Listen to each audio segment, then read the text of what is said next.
Welcome everyone in the room and those that might be looking in on YouTube. My name is Lewis Stark and I'm the chair of the Environment and Sustainability Scrutiny Committee. We are meeting here today on the 18th of November to discuss tree and hedgerow management policy. For your information, I'd like to say that the Council is streaming this meeting live on the Herefordshire Council YouTube channel and also making a recording. The recording will be available via the Council's website shortly after the meeting has concluded.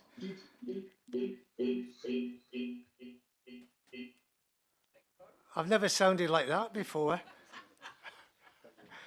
Wow. I'll continue. Other attendees are permitted to film, photograph and record our public meeting, provided that it does not disrupt the business of the meeting. If you do not wish to be filmed or photographed, please identify yourself so that anyone who intends to record the meeting can be made aware. There's no one here from the public today, so I suppose we can take that as everyone's happy to be recorded. Please could attendees keep background noise to a minimum and ensure that mobile phones and other devices are turned to silent. This is important because when people are looking in on YouTube, they need to be able to hear what we are saying in the meeting, and that's to ensure that recording quality is maintained as well. Thank you very much.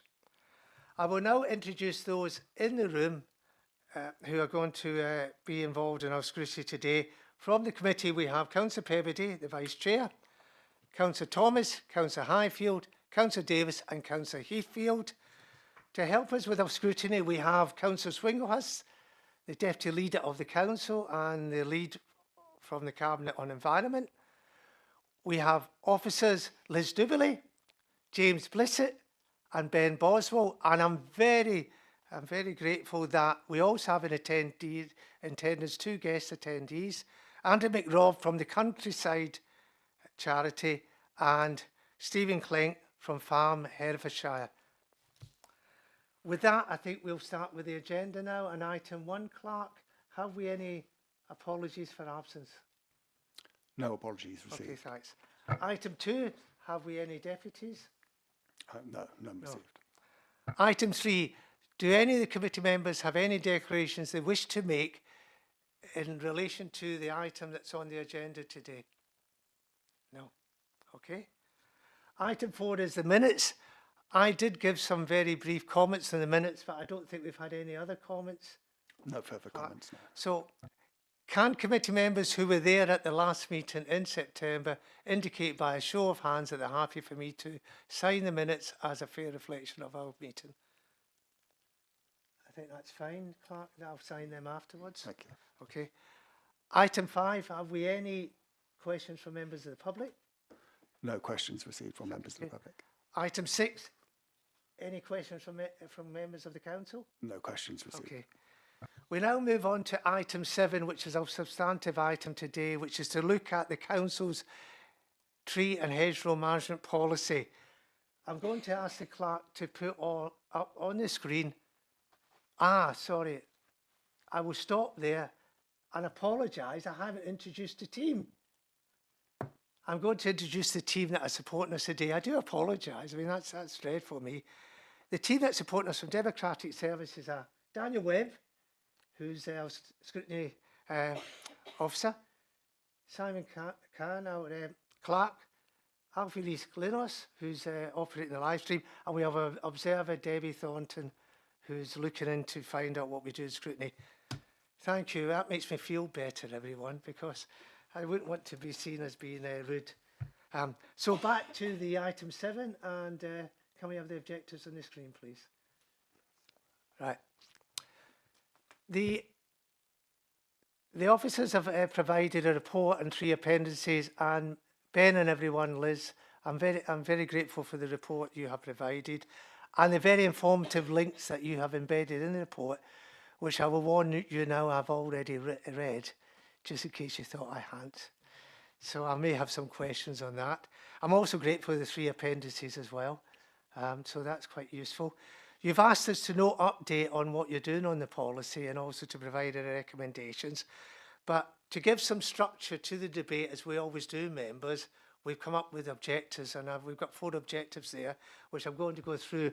While I will structure the debate around the objectives, as you know, I like to be flexible as well. So if any questions do go beyond the objective at that time, I'm not going to stop the debate, because I think it's more important to have a debate that is full rather than just simply being too rigid. The 4 objectives, the first one is a very important one, which is to note that we are developing quite a number of policies and strategies in this area in the council. And I just want to make sure, officers, that they are joined up. So that's one of the things we'll be looking at, particularly the one that you're doing at the moment, Liz, which is the local nature recovery strategy, which is a legal requirement on us. I'm also conscious of the overriding aim to increase biodiversity net gain. That's another one I want to look at. And I want to look at how, Ben, the hedgerow and tree management policy sits with those, and what's driving what, and making sure that everything is aligned, because the last thing we want is to have one that's out of kilter with the other. So that's quite an important objective. And I also want to look at climate adaptability in 2 ways, members. It's not just about what trees and hedgerows can do in terms of mitigating the impact of the climate change we are having on this county. And as everyone knows, and I know in Ross as well, we're having some dreadful flooding, not from the river necessarily, but from flash flooding. And I think it's very important not to just concentrate in this meeting on what we can do in terms of helping to mitigate the worst aspects of climate change and the way that we do manage our tree and hedgerow planting, but it's what the climate change is doing on trees and hedgerows as well. The stress is there. I will want to cover in the meeting what we're doing as a council to survey the health of our tree population and the health of our hedgerow population, because I think it's very important to consider that when you have alternative bouts of drought and flooding, that puts a lot of stress on them. And I've had a tree come down in my ward, a perfectly healthy tree out the blue that hit telephone lines, and it did fall onto a minor road, so it could have been quite dangerous. So that's an area, members, I think we need to cover today as well. The second objective is around the recent DEFRA consultation. This is on enforcement of the regulations they published in this summer on hedgerow management and hedgerow planting on agricultural land. I mean, we can argue what we mean by agricultural land, but it's very much focused on that and on the role that the Rural Payment Agency is going to play as enforcement regulator in that area. I want to look at what the council is doing in terms of enforcement as well, and in terms of the regulations that they have to take forward. The third one, of course, is our carbon management plan, Ben, and what we're doing in terms of offering ourselves as a carbon trading partner, both within the county and also external to the county. And the final one is, sadly, the action plan on ash dieback and replacement. And again, I'd want to look at what is happening there in terms of climate change, whether that's speeding it up or not. Right. I will start, but by all means, members, come in whenever you want. Can I just ask, Liz, for you to explain what's happening in terms of the local nature recovery strategy and how you're making sure that whatever the council is doing in terms of tree and hedgerow management policy, it is actually joined up, or at least tell us how that process is going to actually make sure it is joined up?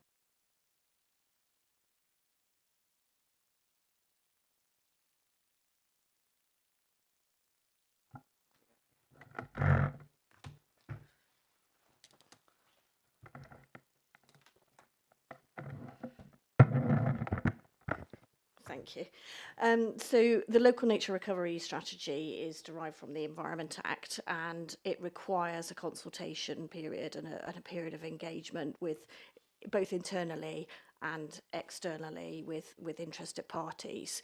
So we've got to a point in time where we've done the baseline mapping and the opportunities mapping, and we have engaged with members and also with officers so that they're aware of the work we're doing and how it will link up with wider strategies that are being developed across the council.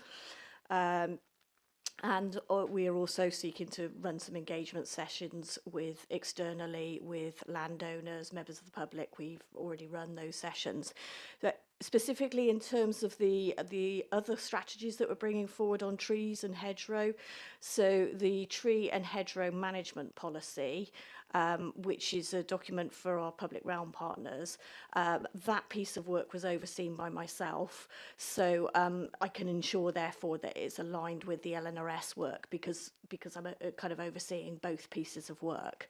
The tree strategy, the ash dieback policy action plan has also, I've had oversight of that document. That's been done internally by one of our team members. So again, I've had oversight to ensure those three documents are aligned. And the tree strategy now coming forward, that's a wider document that we are engaging with external partners as well. And that's being led by external consultants, but it's our natural environment team that are overseeing that piece of work. So, and that's coming alongside the LNRS. The engagement process is with the same external and internal parties. So it all kind of periods of progress throughout the development of the plans, there is that consultation phase to ensure that they are aligned. Can I ask why it was taken that the tree and hedgerow management policy should be separate from the LNRS? I'm just wondering why, or whether it could have been a subsection of it. Yeah, so the LNRS is a very specific piece of works, and DEFRA have set out the criteria for that piece of work.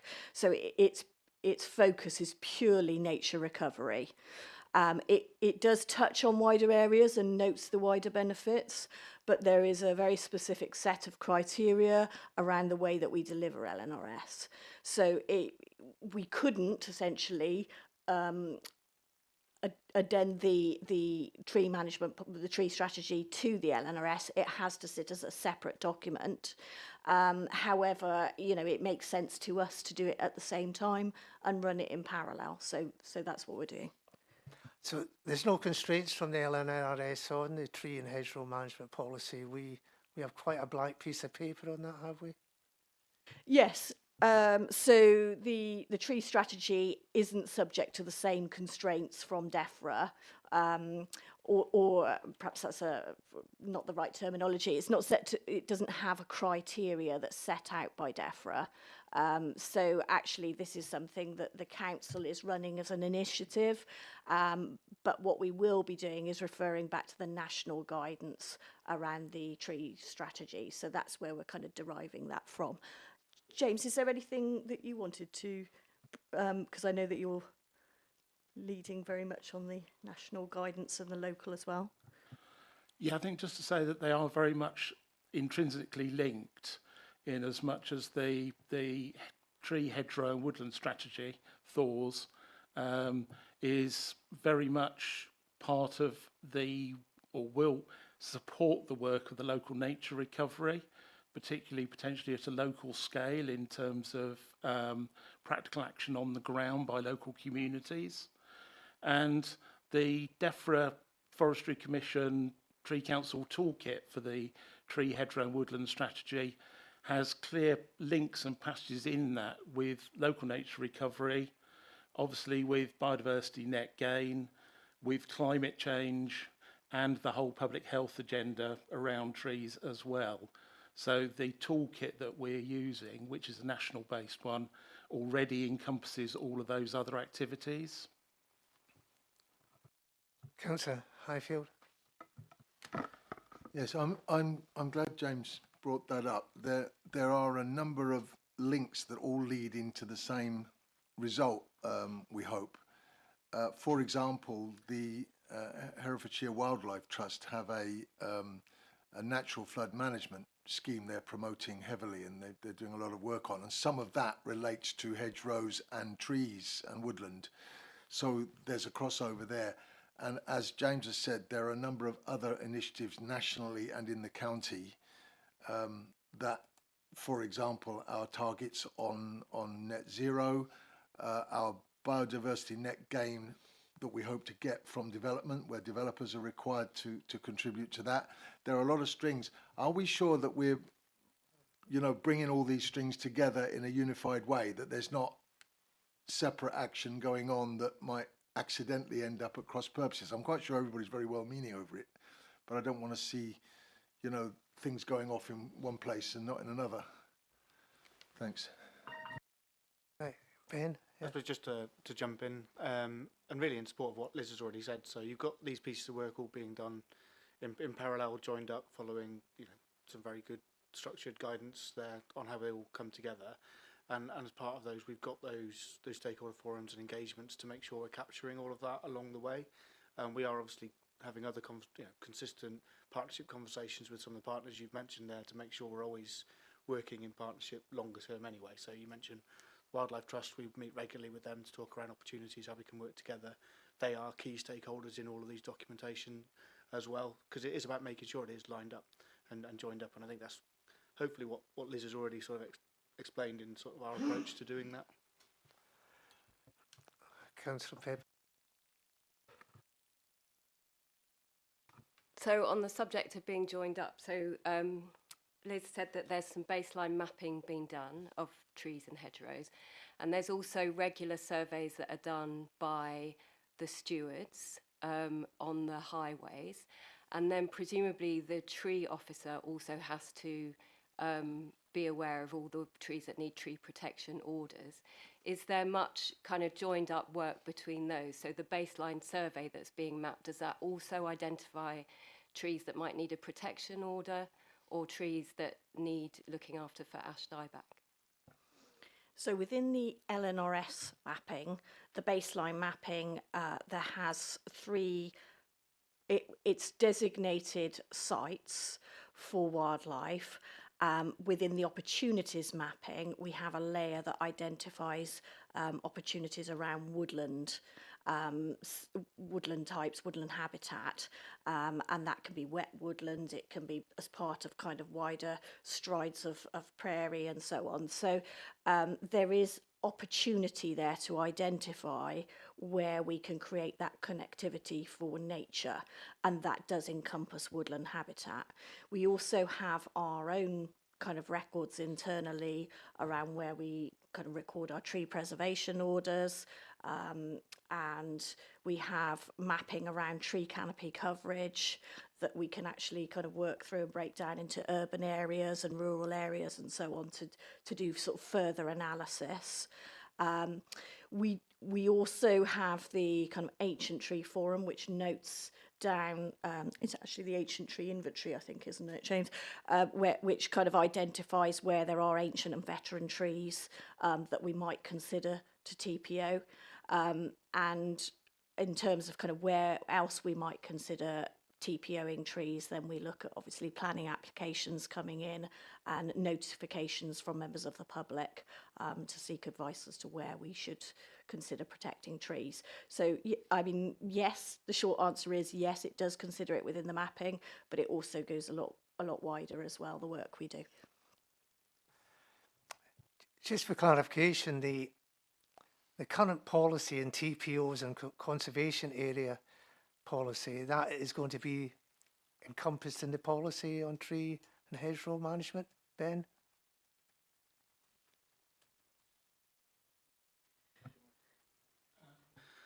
I think Shall I touch James on came this? in other words, but I suppose we've got a TPO process we would go through. And I think Liz has kind of touched on a great deal of that already in terms of where we're either through planning applications or through our own records or through public engagement or developments, we look and know that tree might be at risk, then we would essentially place a temporary TPO on it, begin a consultation process, then look to either make that a permanent TPO or not. I suppose that's a process that would remain, if that makes sense. We might look to improve that if needed, but the strategy is more looking county-wide, isn't it, James, around all of the tree, hedgerows, woodlands, what the opportunities there are, really as to how we improve the management of them collectively, because not all of that is within council ownership. So the council management is the code of practice, if that makes sense, in terms of how we're doing ours. Then this county-wide one is looking then county-wide as to how everyone else can kind of do that as well, how we can support with that, and then how we can raise the bar on that, then look to get more appropriate regeneration and new planting across the county. That's sort of the second arm of that. And then thirdly, having that strategy and that joined up approach enables us to sort of actively go out and seek new funding opportunities and develop new projects to deliver both of those. So I suppose if that's kind of the high level as to what the strategy delivers, but the TPO process would be informed by all of these, if that makes sense, because it's around the protection of trees rather than the strategy is much, much broader than that. Does that help? The point I'm getting at, Ben, this is an opportunity to look at how we manage the TPO process, how we manage trees and hedgerows and conservation areas, because they have the particular criteria there and they're protected in a way. And we've all heard horror stories about, even with that protection, they've been cut down. And so I would have thought the management of these trees and hedgerows policy would be an opportunity to review whether we're actually doing enough to actually manage and enforce the trees and the hedgerows that we've got in these areas, or are either covered by TPOs. You see where I'm coming from? I get the point about the wider aims, but it also seems to me an ideal opportunity to review exactly what's good and what's not good about the current process. Have I got that wrong, or is that not going to be part of the review? I think there is an opportunity to include within the broader tree strategy the work that we've done to date on TPOs, and serving and confirming the TPOs, and just providing a summary on that process and the number of TPOs within the county. And then what we could include within it is kind of an opportunity of a mechanism of how to set out, of how to notify us of trees that actually do merit protection. But I think it is a very specific kind of it has to meet a very specific criteria in order to be TPO'd. So essentially it needs to be a tree of merit, it needs to have amenity value, and it needs to be at risk of removal. So those are the three criteria that you would TPO on. But when it comes to conservation areas, there's no distinction, is there? No, term, it's just trees a are protected in within, conservation areas. Within the So conservation surely area. this is an opportunity to review that as well, to review how we are managing that as well. Sorry, Ben, do you like? Yes, I just to understand the question, I think then. So at present, trees in conservation areas have a degree of protection already, and they need to come and engage with the council to do works, and then we would consider those as normal. Where we're ever aware of trees being at risk, as Liz said, we would undertake that assessment and then potentially, immediately put a temporary on to protect it from the note of concern, to then look at a consultation to make that permanent. The tree strategy itself isn't looking at the TPO process, if that makes sense. But if I understand what you're suggesting is, potential recommendation from the committee there for us to go and just do a subsequent review of that TPO process. But I think what Liz has outlined actually is that all of those strategies and processes are feeding into that already, in terms of how we, because it's kind of, I suppose, it's a process for going through. I think, is it the process that you're questioning, or is it the ability for us to spot trees at risk, or is it more around conservation areas? Because the conservation areas do have protection already that are then, when we understand them to be at risk, or we would then do that TPO process to enhance that protection. I'll bring in Councillor Thomas and then Councillor Pebbody, but the point I'm making, this is an opportunity for you to review the way we manage trees subject to TPOs, or might be subject to TPOs, also our tree stock in conservation areas, because they're not always protected in the way you think they might be, Ben, because I've seen examples where, despite them being a conservation area, people have taken them down. There may be enforcement after that, but that's too late then, and you may then have to negotiate with the householder to compensate by maybe planting an equivalent tree somewhere else. But it just seems to me that if we're looking at the management of trees and hedgerow policy, it should include everything, including the TPO process and the way we manage trees and hedgerows in conservation areas. I don't know what committee members think about that, but I want to now bring in Councillor Thomas and then Councillor Pebb. I think with the TPOs, is now in my ward, on one estate, TPOs were put on 6 pear trees. 3 have had to be cut down. They were very sick trees in the first place. And this, if you're going to put TPOs on sick trees, you are going to bring the whole thing into disrepute. And this is, you know, I had to deal with some very irate people in my ward about why did they put TPOs on these trees. Now, they were very, very good trees, literally just outside this estate, which were very healthy. No TPOs put on them. And I know, can a TPO only be put on when there is a request of planning? Or can they be put on anyways? Because if they are, then, you know, you've got to keep everything in proportion. And as I say, to put a TPO on a tree, which only 12 months later had to be rescinded and had to be taken down, seems to me to be the wrong way of going about it. And there's many, many good, healthy trees I'd love to see TPOs put on. And Councillor Thomas, that's one aspect that could be included in the review of the TPO process, which would give you and others a chance to then comment on it. Are you wanting to come in? Yes, Liz? I was just going to respond to that. So a TPO we can receive recommendations through the planning system, because obviously we'd be aware of where there's a likely impact on trees. And our planning policy states that A and B, category A and B trees should be protected. But we can also receive kind of notices from members of the public that a tree is under threat, and we will investigate that. We do actually have a kind of template that we use that is a scoring system that sets out that it meets those 3 criteria. So form, health, amenity value and risk. And if the tree is considered kind of under threat as part of a planning application, we can ask for an arboricultural report to be submitted by the developer, which assesses its health and condition.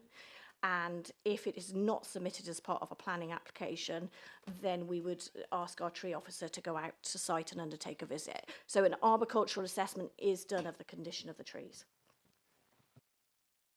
Councillor Peabody? The fact that TPOs are put on when a tree is at risk can mean that it's quite reactive and that you're immediately under pressure as soon as the TPO has been requested. So I just wonder whether do we have one tree officer? Whether we have enough resources to react quick enough when a tree is already at risk and then someone requests a TPO. And I think possibly other councillors may have the experience where at the threat of a TPO, a resident might act quicker to remove a tree before the TPO is placed. Ben? I was just going to say, in terms of our process, as soon as we would immediately place a temporary TPO on the tree where it's at risk, so it immediately gives it that protection. So if we're aware of one that might be coming down, we'd place that on there then to give us time to go through a consultation process, which includes the ward member, the tree wardens, the landowners, the stakeholders as part of that process. So as soon as we are aware of it being at risk, we don't wait, if that makes sense. It's given that immediate protection. Just wanted to be clear on that. I don't know if Liz wanted to come in as well. Yeah, I was just going to set out the same in terms of process. It's designed so that it can be reactive and that you can respond quickly, and then it gives you that 6-month period to be able to take consultation from interested parties. Just in terms of resource, yes, we only have one officer. We have delivered the ash dieback action plan as part of the team's work for the highways team, and as part of that we have been able to secure funding for a 2-year fixed term post for a kind of graduate level tree officer. So that's kind of one area that we're endeavouring to expand. I mean, that's an interesting point, because although scrutiny committees cannot really recommend changes in resources, because that's an operational matter. I think it should be noted that if we're going to be serious about a new tree and hedgerow management policy being implemented, then we need to look at the resources that would be required to do that. So I just leave that thought with you. Obviously, scrutiny committees don't normally comment on resources. Councillor Highfield. Yeah, I didn't want to drag up individual cases, but I know that I've had a case where it took a very long time before the tree officer was available to look at a tree, a well-known and quite famous tree actually, that still doesn't have a TRO on it, even though it's been known to the council for decades. There is something not quite functional about the system, so it definitely needs a review. So it's very hard to comment on individual cases. And, I know. And I guess if it's about having that risk of it being removed as well as part of that consideration. Yeah, it'd be helpful to maybe pick that up outside the room if you can let us know where that is and we can look at it. Yeah, I don't want to back up individual cases, but it was just evidence that there occasionally are hiccups with the system, and so we need to be able to ensure that whatever system or resources we've got are as effective and as smooth as possible. And once a process gets started, it should automatically follow a path and come to a conclusion one way or the other. So, Before I bring you in, Councillor Heathfield, I think, Liz, Yes, you I'm want just to going to briefly clarify respond. it? And it's probably just worth adding, obviously I don't know the circumstances of this particular case, but it is worth saying that we rarely TPO on our own council estate or highways land, just because there is that assumption that actually the tree isn't at risk of removal because it is part of the council's kind of management. I don't know if that is the case, but I just wanted to make that point. if that is the case, then I don't think it's a very wise policy. Councillor Heathfield? What we're talking about here is the protection of existing trees and hedges, and I just wanted to make really sure that the baseline mapping that's been done is definitely has mapped all of our existing hedges and hedge trees, and particularly the traditional orchards identified within that existing, because there are so many traditional orchards that are now, part of people's back gardens, and I've just been seeing so many, lost to mistletoe or being ripped out, and I wonder whether especially Andrew might have some useful stats to add here just about the loss of hedgerows and of traditional orchards across Herefordshire recently. So the baseline mapping is the criteria of the sites that are included is set by DEFRA. And I think it's recognised now that it was an oversight that traditional orchards were not included. We have included them in the opportunities mapping because we obviously recognise their value, particularly locally as a landscape feature, as well as their biodiversity value. So they are included in the opportunities mapping. I was going to invite Andrew in at this point because I know you have a keen interest in the protection of ancient woodlands and orchards. Is there anything you want to add to the debate? Because I'm thinking of having a recommendation around that as well, of course, because I think it is a gap in Ben, the code of practice that you've given us on this area. Thank you. One of my comments would be we've spent an enormous amount of time here talking on process. Process only works if you have enforcement. And I think this is one of the big issues that exists, and it's an elephant in the room, because we can have all the protection we like, but if we don't have the resources for the enforcement, it's actually not going to be particularly good. I am very concerned that there's little protection for ancient orchards, of which Herefordshire probably has some of the most significant in the whole of England, and indeed ancient woodlands. So I'm all for the process, and I think there is great work going on with mapping, etc. But we have lost something like 70% of the hedgerows in the last 50 years across England. Now, a lot of that has been because of larger farm machinery, which we can fully understand. So they don't, operationally, that's important. But I think now we're talking about landscape and nature recovery, this is where we have to look very significantly about planting hedgerows. And perhaps when you asked for interest, I should have said that we are planting 3 kilometres of hedgerows in Herefordshire this year. We're actually planting trees, and we're actually also laying hedges as all part of our support for the farming community.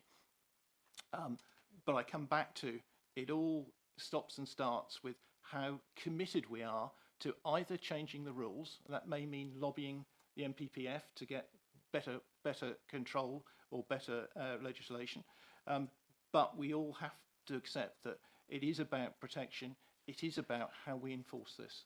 Thank you.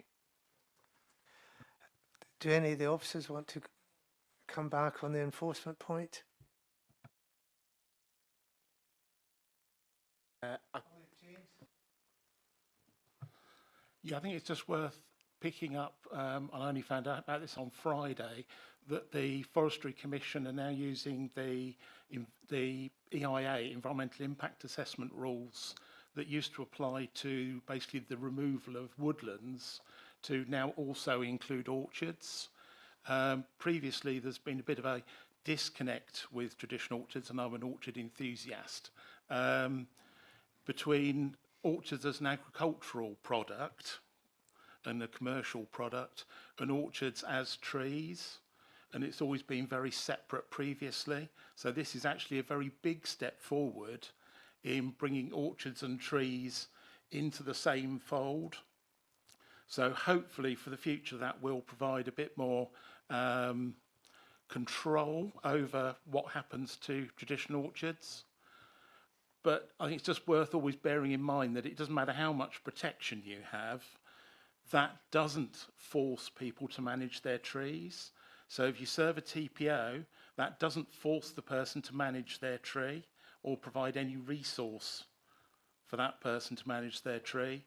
And it's the same if your traditional orchard is a priority habitat.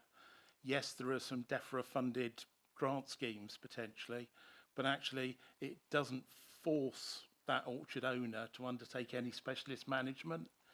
But that's something that is at the top table at government level, DEFRA and ministry level, not something at a local authority level. And I think it's just always worth bearing that in mind. Before I bring in Councillor Highfield and Councillor Pebbody, Liz, you wanted to come back? Yes, I think we recognise that the enforcement team is small, and it oversees both planning and environment. And so there is limited resources to kind of follow up on these cases.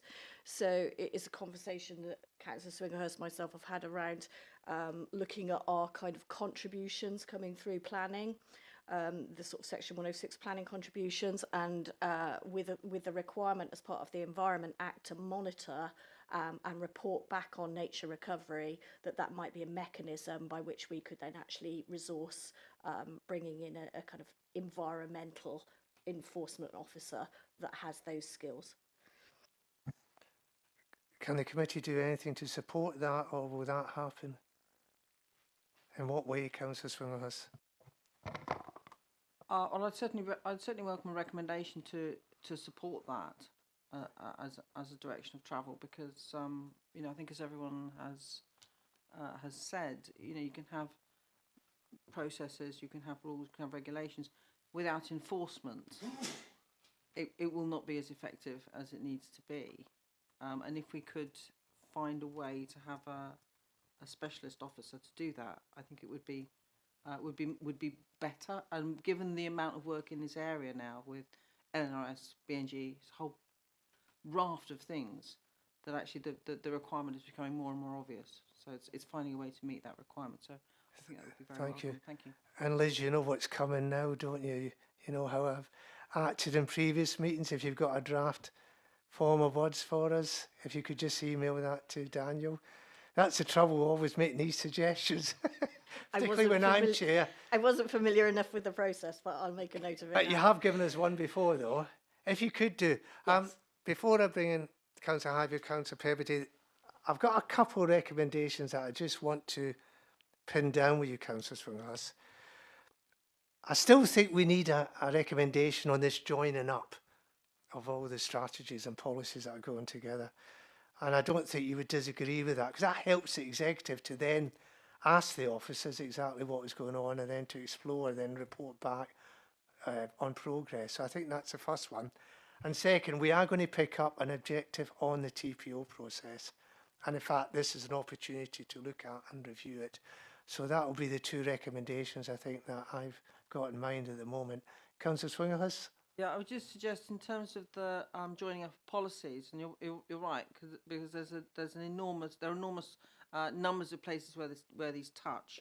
Don't limit yourself to specific policies, because you've also got obviously the core strategy and blue-green corridors, and there's a lot of joining areas. So to say where it's appropriate, because in a sense, I think policies and strategies around nature touch almost every aspect of the council's work. So it's very hard to say just here and just here, but where appropriate.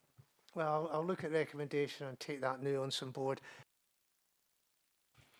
Yes, I'm glad Andrew mentioned enforcement.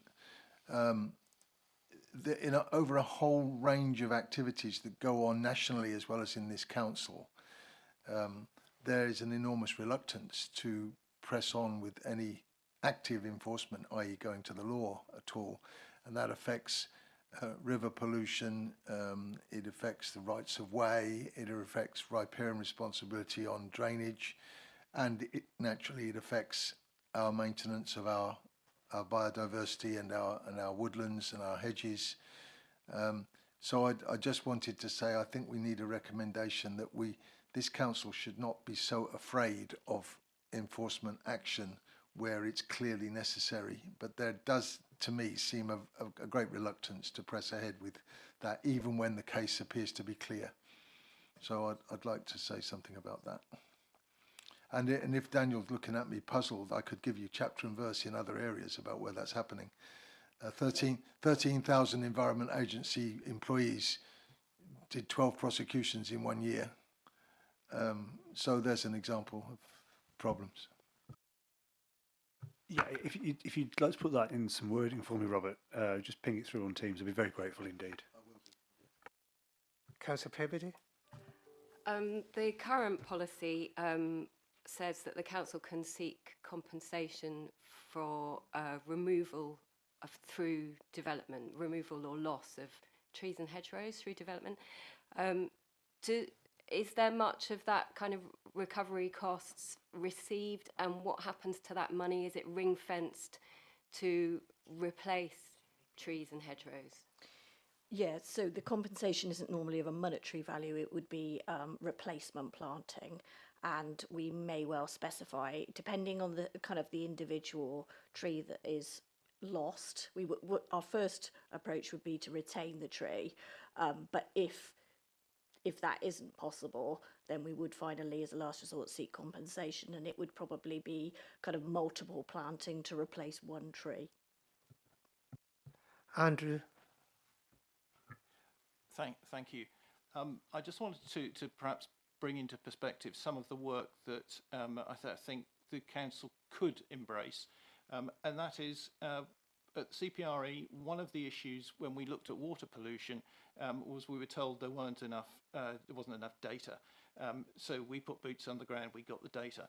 Similar thing on hedges, we've put boots on the ground and planting hedges.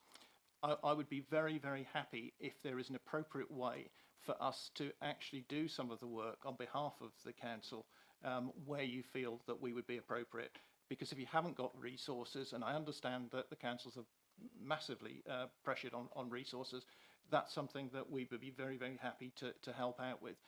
And I think that we also should look at, it's been brought up here, look at urban planting. That's another thing. You have many I guess conditional plantings for developments, whether it's in the agriculture or whether it's actually in the cities. How many of those come to fruition and are looked after? One of the things is that woodland planting can be 20, 30, 40, 50 years in terms of maintenance. And again, that's realistic. Is that realistically? Can that be controlled by conditions? I think not. So it really is a question of saying, what resources do you need? How can we help? We understand the difficulties, but we have to find the solutions. We should be solution-based. Thank you. Well, thanks, Andrew, for that offer. Hopefully the officers will be in contact with you to see how that can be taken forward. Before I bring Councillor Heathfield and Councillor Davis in, Stephen, you wanted to say something? Yeah, thank you. It was just really on the mapping that farmers, if they enter into some sort of countryside stewardship agreement or SFI agreement, have to, as part of their baseline, map their hedges and trees on the farm, whether they're in field or in the hedge. And if those aren't there when they're inspected, then there is penalty for that. And the other thing on the traditional orchards, I had a 20-acre traditional orchard, and under one of the countryside stewardship schemes, that was the best funded piece of land on the estate.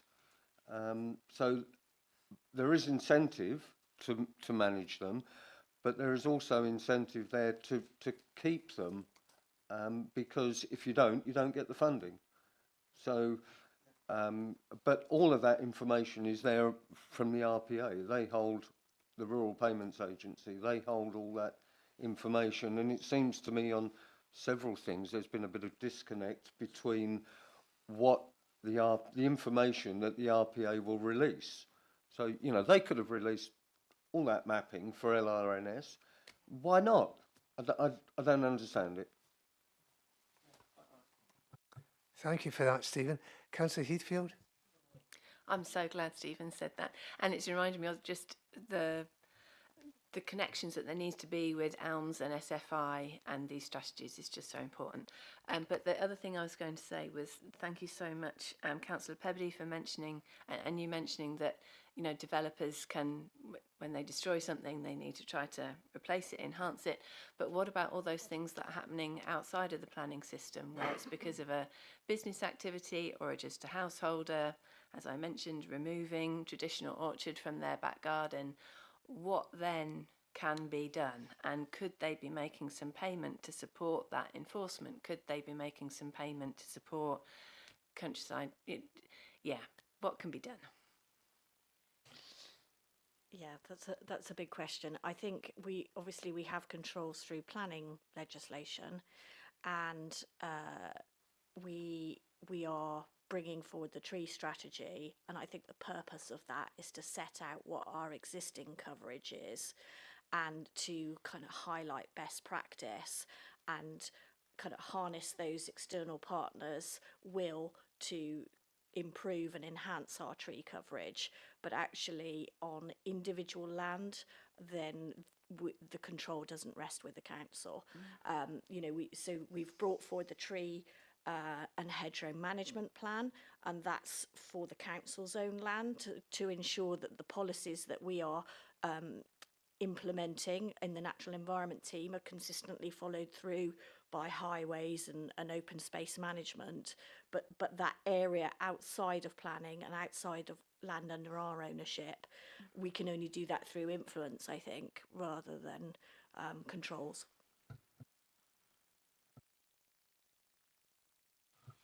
Thank you.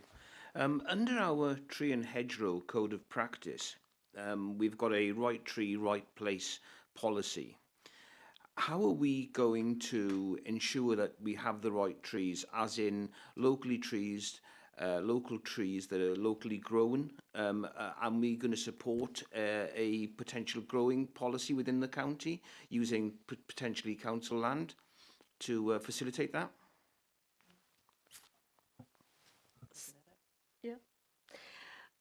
So Councillor Swingle has mentioned that you've got an aspiration to give over land that's under the council's ownership towards creating a sort of tree planting nursery, because actually set out within, as you say, within the tree management plan and also with the ash dieback action plan, it will necessitate some removal, and we're very conscious that we want to kind of consider regeneration at the same time.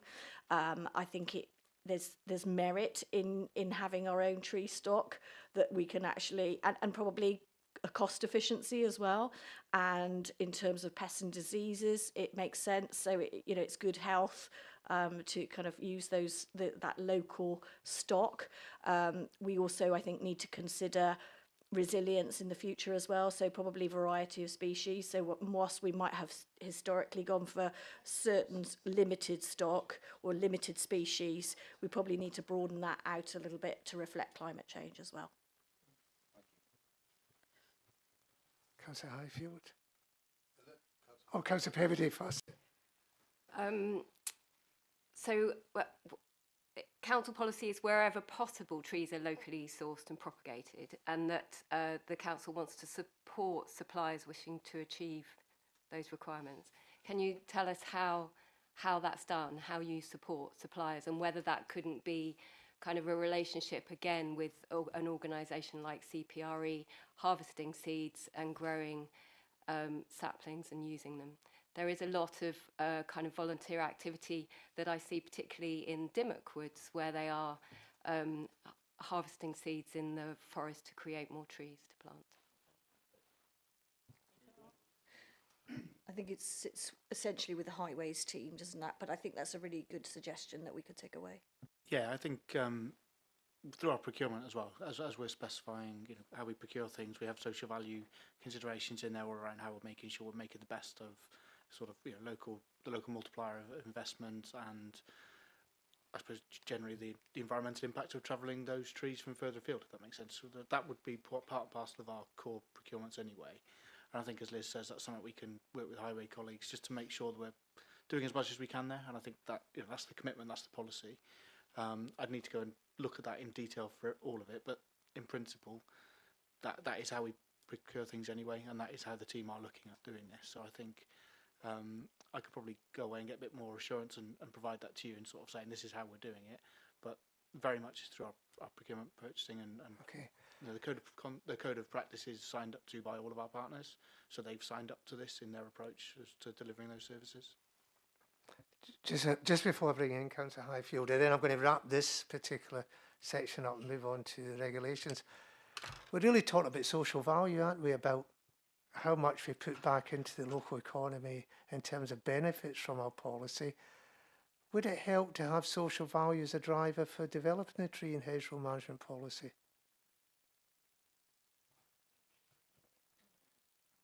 In terms of local employment and everything? Potentially, I suppose it's almost quite inherent, isn't it, in the nature of what it is. So it's very much looking at that by its nature. That's something we can go in and look at. I suppose the social value is then the delivery of that strategy, isn't it? So it's doing the strategies in terms of this is what we want and why we want them, and then it's that delivery. But it's also looking at that public amenity, public health, air quality. That all of those things would be considerations anyway within the environmental aspect of it. Probably one for us to give a bit more thought to, but I'm struggling to answer because it is inherent in the approach we're taking there.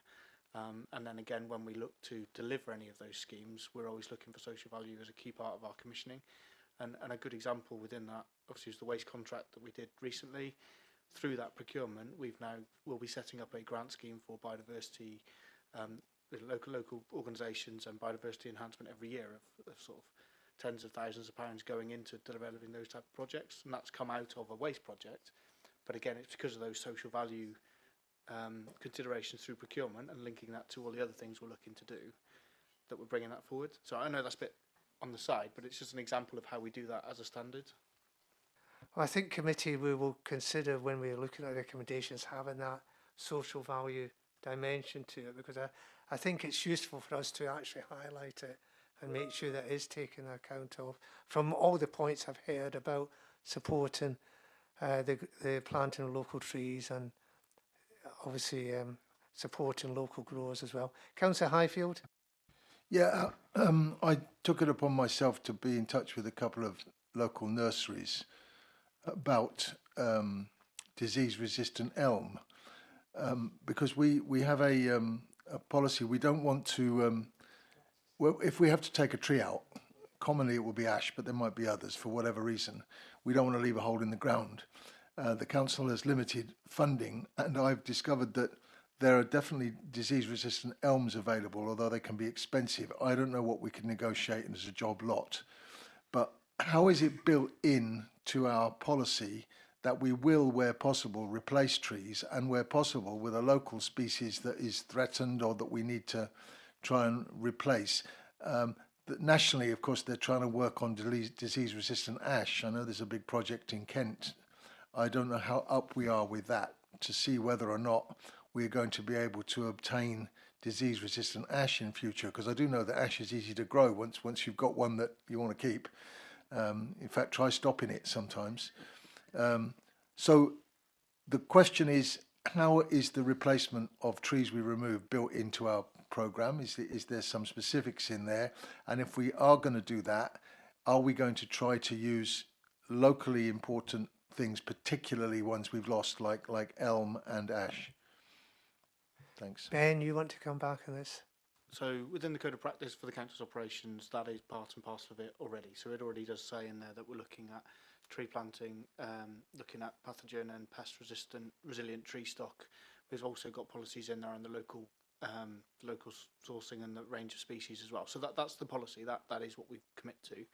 I think what we then look at is each case specifically, and then pulling in the expertise of the tree officer and open space officers to look at then what's right for that project, and because there isn't a broad, every development needs this or that, it needs to be specific to that development, so it's bringing in those specialities there. But the policy is what you've just described. That is the approach within the tree code of practice. Just quickly, I'm so glad you mentioned that tree species choice needing to take account of climate change, but I think that just needs to be strengthened so much more. We're already on our first year of 1.5 degrees this year, and I think lots of us will be noticing the stress that's already putting on our oaks, on our horse chestnut. We're looking probably at 2.7 degrees global. What that means for Herefordshire, I think we haven't even, with the amount of imagination we need to use to actually work out what that means in terms of what we should be planting now. So I'd really encourage a lot of creativity within the strategies about what we really are doing about that. And it makes me think very much, I was in a meeting with James and with Andrew where we discussed this on Friday, particularly looking at the Malvern Hills. And then on the way home, there was a song in the car that was saying, how will you know your way home when you don't recognise it? And this idea that, potentially we need to come up with a set of trees that is not oak or beech or, particularly anything that we recognise for Herefordshire. We need to be thinking really differently. Yeah, so I think we haven't been too explicit within the actual plan, the management plan and the ash dieback action plan itself, because obviously it is subject to change and it is situation specific. So we've kind of included a set of principles, if you like, in terms of, right tree, right place, looking at pathogen resistant species, having a variety of species, that kind of thing. Because we're also conscious alongside climate change that there could be other pests and pathogens that come along that could potentially wipe out, that's part and parcel of it. I guess an example where we have taken a different species, which is quite a high profile one, is the playing fields, King George playing fields, where obviously there is the avenue, and we've replaced, where we put in replacements, we've put in London Plain. We've taken that decision to do that for the longevity of that avenue, because essentially they are not coping with the amount of water through the through the flooding. I'll bring in Councillor Swinglehurst now, thank you, then Councillor Purdy. Thank you. Yeah, I mean, I think the short term for it's right tree, right place, and but we have to make that imaginative leap. You're right as to what that's going to mean. But I wanted to just circle back briefly to the social value point and what seemed to me to be a theme that's starting to come up here, which is the potential for communities to engage with this. Different communities, whether it's CPRE as a delivery partner for us, but also groups like Councillor Purdy referencing the Dimmock Woods and the potential for tree seedlings to find a new home. And I think that's actually a really potentially very glorious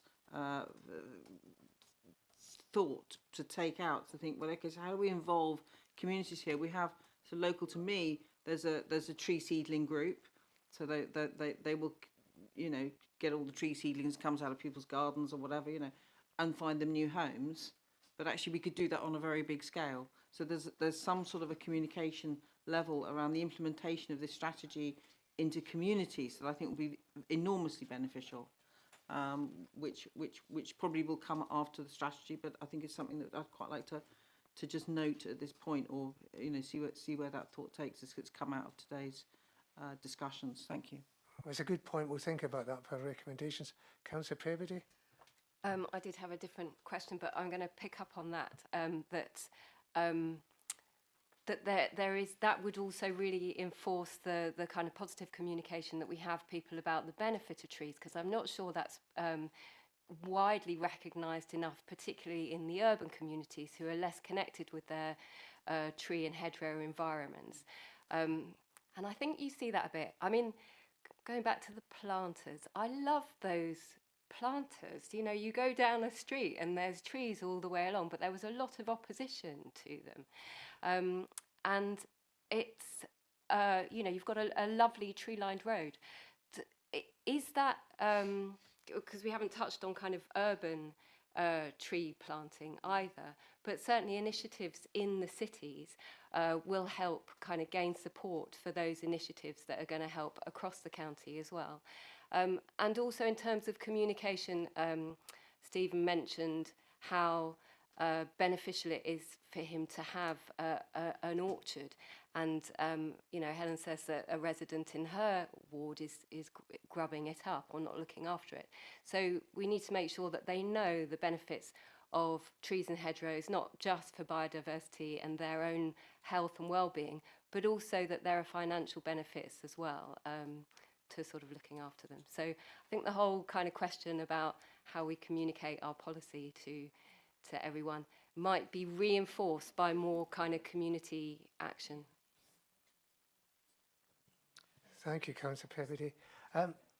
Ben, and then I'm going to move on. Oh, sorry, we should get a Councillor Swingle first then. That's it. Yeah, I think there is something around the comms here. It's National Tree Week coming up, so I think we might, that kind of information is really useful, and it's kind of growing public awareness and acceptance and appreciation of trees. The blue-green infrastructure work, you know, does look at urban trees, and certainly I think we could do more with that. I'm not a massive fan of trees in pots. I much prefer to see them in the ground. So that, you know, that would be my. I'm really interested in that though, because I sort of from residents. When you get trees planted along pavements, you then have trouble with the root system kind of disrupting curbs or walls or leaf drop and that kind of thing. Yeah, absolutely. I just wonder if are they healthy implanters? Are they better off implanters? Isn't it easy to then remove them if they do become diseased or dying, or replace them? What's the pros and cons? Yeah. Liz? Our recommendation would not be to plant in planters, it is to plant in the ground. And I think what is important is that it's looked at as part of a scheme. So when an area is being redesigned, that it's incorporated into that, because then you can include the tree pits that can provide also the irrigation for the trees, and you can select the species that is appropriate for that tree pit. So that's why we refer back to right tree, right place. So it's definitely incorporating your green and blue, your green infrastructure in this case, within the design, recognising its value. Yeah. Thank you, Ben. And then I'm going to move on to Ash Dieback. I know that's a jump in the order of objectives, but I think that fits better with what we've been discussing in terms of tree health. It was just very quickly on Councillor Peabody's comment really around communications and the importance of that. And so I just wanted to say we've got the Climate Nature Partnership, which we're very fortunate to have Steve as part of that as well. So we can pick up as part of that how we can maybe better communicate that more widely. And, you know, we've got the Greener Footprints campaign. And so actually what I just wanted to say was we've got a sort of future comms planning session coming up very soon in terms of how do we better link together all the things we're doing to get some of those wider comms out. So I just wanted to say I'll make sure that that's a feature of that going forward, because in the spirit of how we articulate the benefits Stephen and Andrew have said there in terms of how landowners can then see the benefit of that themselves, because again, as we've said, the council only has so much control over its estate. How do we then help that improved sharing of best practice and learning and the benefits to others to sort of have that wider influence? So I just want to say we'll take that away as well. And Clark, as long as that's included in the minutes, I'm happy to leave it there. But there's still the issue about community engagement, the wider issue about community engagement. Yeah. On that, we've talked about, some of the detail, but we have massive opportunities with the planting overall and the community. And we've got money, which is unusual. I mean, we have the funding from developers who are required to contribute to net gain in biodiversity. We have got government grants. We've got the new agricultural policies, which allow farmers to get money for areas that they can use for the benefit of the environment. So I wanted just to add a positive note at the end of this. There's huge opportunities. I hope we're leveraging them to the maximum. That's just what I wanted to ask. Can we move on to ash dieback and the action plan now? I did say I wanted to look at climate change in the sense of what do we know about climate change and tree health across the county. We will go on to hedgerow management when we look at the DEFRA regulations, but just looking at tree health at the moment, is the council doing anything to do any survey on that? I know you do have this on ash dieback, this site survey where you look at the actual canopy of the tree and you decide at which state it is. It's almost like terminal 1, 2, 3, 4 and that. But I just wondered what you're doing generally on climate change and the health of our tree stock across the county. Ben? So I think it was last year, commissioned a big adaptation strategy piece done by Sustainability West Midlands for us. So that's published on the website. It has a very long action plan in it. And a part and parcel of that was the looking at the more climate resilient, the more, I suppose, I can't remember what the right word is, a pathogen and pest sort of resilient trees, as we said. And that's kind of fed in already in terms of the development of those subsequent strategies, in terms of the code of practice and then what we're looking at with the wider tree strategy. So I think it's kind of work in progress to a degree, and that we've got this strategy and action plan. We've got an officer who's very much working on that and working across. So I think in terms of the wider tree strategy, I think we're currently at initial stakeholder consultations stage, so we can make sure that that's absolutely fed in and is a key part of that. And again, going back to that initial recommendation about making sure that we're demonstrating the alignment of the different strategies. We do have a big piece on adaptation. It's making sure that that's got that very functional, very operational, intrinsic link, I guess. So we are looking at it. It's obviously adaptation is a huge piece. It's looking at everything the council's, all the risks to all the services and residents. But it is part of that. Part of those recommendations are coming through in how these are then developed. So I don't know if that's probably too high level, but just to assure you, we do have a big piece on adaptation as well. I mean, my concern looking at action plan is we've only got 5% of the actual population that is resistant. Well, that 5% is not going to replace all the ash trees that are going to die. So what is our policy in that area? And going back to what some of the committee have said about right tree in the right place should be about local tree being the right tree in the right place. So I'm not getting a feel for what happens with replacement trees in terms of this action plan, but perhaps someone can clarify that today. I'm aware, I'm not sure if this is answering your question, Councillor Stark, but I'm aware that the highways team are reviewing recommissioning a consultant to survey all of the ash trees along the A and B roads. I think the A roads have been done previously, so they're also doing the B roads and the areas along footpaths in public open space, which will give us a kind of better picture of the condition of those ash trees. I know that we have an ARB consultant that's contracted to BBLP that does an annual kind of review of the trees, and that sort of feeds back into our mapping, which gives an overall picture of conditions of trees so that we understand their health and also the risk. But that sits across with the highways team, so I'm not, I don't have that depth of knowledge on that area. So we have to have some sort of council policy and what we're going to plant in its place. Andrew? As was mentioned earlier, I was at a meeting with certainly two of my colleagues here where we were looking at the Malvern Hills.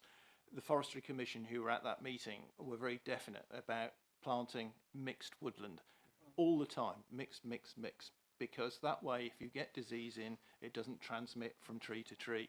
And I think that we should not go down a funnel that says an ash tree's died here, we'll plant another ash tree.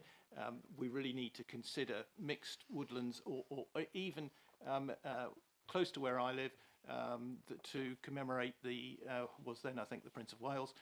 They've put 2 avenues of trees in. They are completely diverse for that very reason, so that if anyone gets infected, it's not actually going to pass it on to the other. So I think the policy should be mixes wherever we can. Councillor Swinglehurst, can I bring you in as the executive here? Because I'm still seeing a vacuum. I'm not sure whether we've actually come to a conclusion. Yeah, I mean, the replanting's still going to go right tree, right place. And I think the point made by Mr. McRobb is exactly correct as well. That if we want to have resilient tree stock, we not only want to have trees that are pathogen resistant, but also a good mix, a good diversity, because then it means that whatever happens, you know, there will always have good tree cover. Hopefully, which certainly maximises the opportunity. So that would be the way to look at it going forward. But I think at the moment we're sort of at a stage where we're still identifying the ash that need to come down. We're not quite at the replanting stage, but that would be the obvious thing. Is not to replace an ash with an ash, but to replace the right tree with put the right tree in the right place. If you see what I mean. So that's. Yeah, but it doesn't say a lot. I mean, the right tree in the right place. Well, but we I need mean, we need some sort of policy underneath that Yeah. to clarify it. Surely. Well, that would be. Sorry, possible. before I bring in Councillor Pebbody, Ben, do you want to add something? Is that working now? Yeah. So sorry, I just wanted to add that within the Ash Dieback Action Plan, it does refer specifically to the Code of Practice and quotes the planting of diverse species as the recovery plan. So it doesn't give the detail, but the policy is what you're describing. That is the approach that Councillor Swinglehurst and Liz have both said. That is already written in both the strategy, our Code of Practice for the management of ours and the Ash Dieback Plan. So that is the approach we've adopted. Just to give you that confidence, that is the way we're going. It's then looking at it site specific in terms of the right trees in the right place, but with that as the policy, that's the approach. So that is the way we're doing it. I just wanted to make that clear. Clark, if we can just make sure that reassurance is in the minutes, please, because if we can avoid another recommendation, I'm very grateful, because they are building up from this far more than some of the other subjects that we've looked at. Councillor Pebbody? Well, just to add to that, really, is that the Code of Practice in the policy says that each tree of a certain size will be replaced with 3 trees. So not only do you assure that there's the diversity, but also there's the chance that hopefully one of those will survive as well and increase the tree canopy. So it sounds like there's a good Code of Practice in place already there. Stephen? Maybe just to give some perspective on what's happening in the private sector with regard to ash dieback and people who've planted ash 50 years ago, maybe with a view to having some commercial return on that at some point in the future. So if a ash tree gets ash dieback, it becomes brittle, and the timber is only then useful for firewood. So at the moment, there's a lot of ash you can buy for your fire.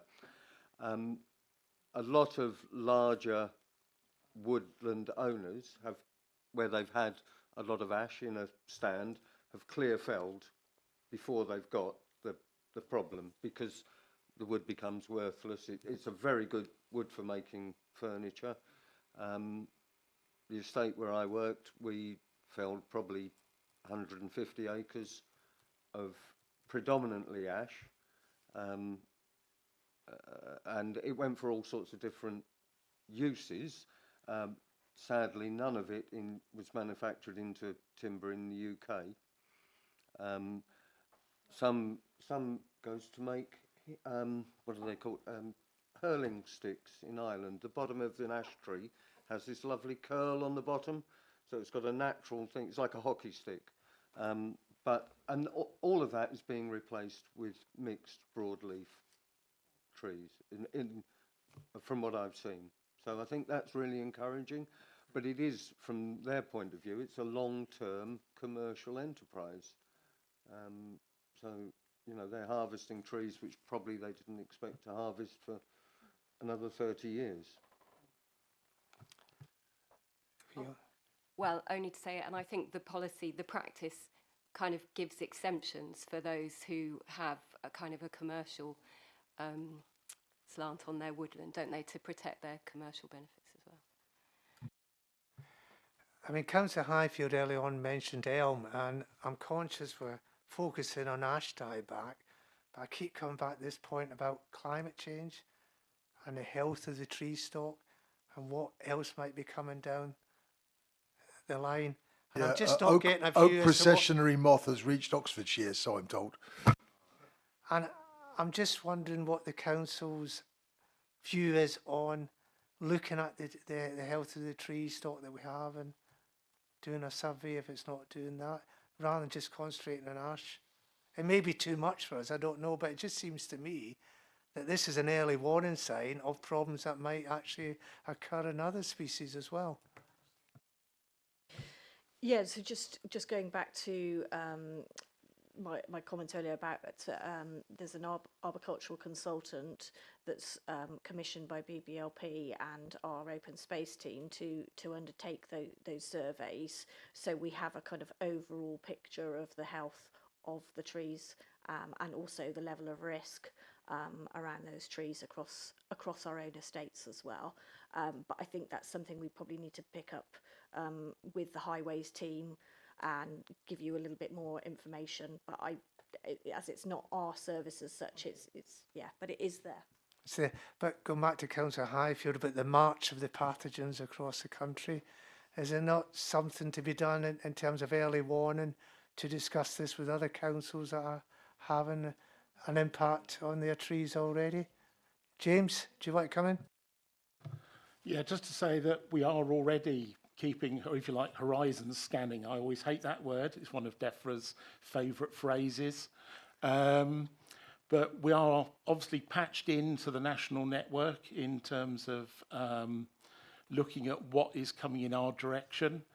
And there's regular reports and updates from people like Forest Research, ADAS and various others, actually on what things are where and what the impacts might be and what climate change might or might not add to that mix as well. So all local authorities, obviously, ash dieback came perhaps as a bit of a shock, just, you know, realistically to us and to all authorities. And so we're now putting in place those links to that national research and that horizon scanning and the ash dieback action plan and the toolkit that it was produced from, which came from DEFRA and the Tree Council, is very much the template for the future. So that actually provides us with the, if you like, we've rolled this out for ash dieback because that's the immediate one that is now a big risk to us. It's catching up with Herefordshire as it has in other parts of the country. So becoming more and more important for us, and we're recognising that and dealing with that. But it provides this toolkit for us as to where to go in the future if things are adapted. And I'm aware that certainly down in the southeast, the same basic systems as for ash dieback have been used for the oak processionary moth actions. And so we'll, as the pests and pathogens move across the country, we're also picking up on what other authorities are doing. So there is a national group of ash dieback for local authorities, where we get together on a reasonable basis to discuss what the latest developments are, best practice, and how people are dealing with things. So I think actually we are very well versed and very well placed in that national picture.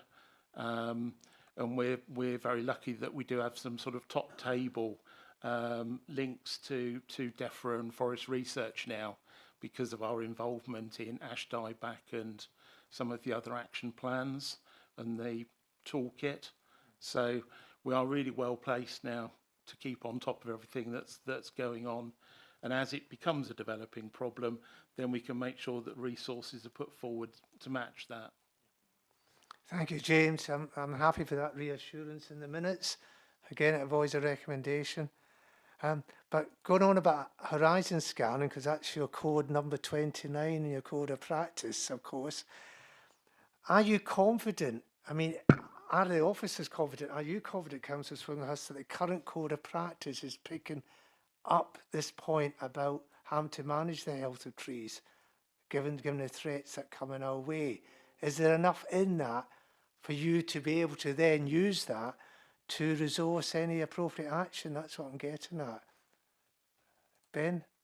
I think from my perspective, it gives us what we need in terms of that strong policy commitment to do it. And as James is saying, we are continually horizon scanning, looking for those.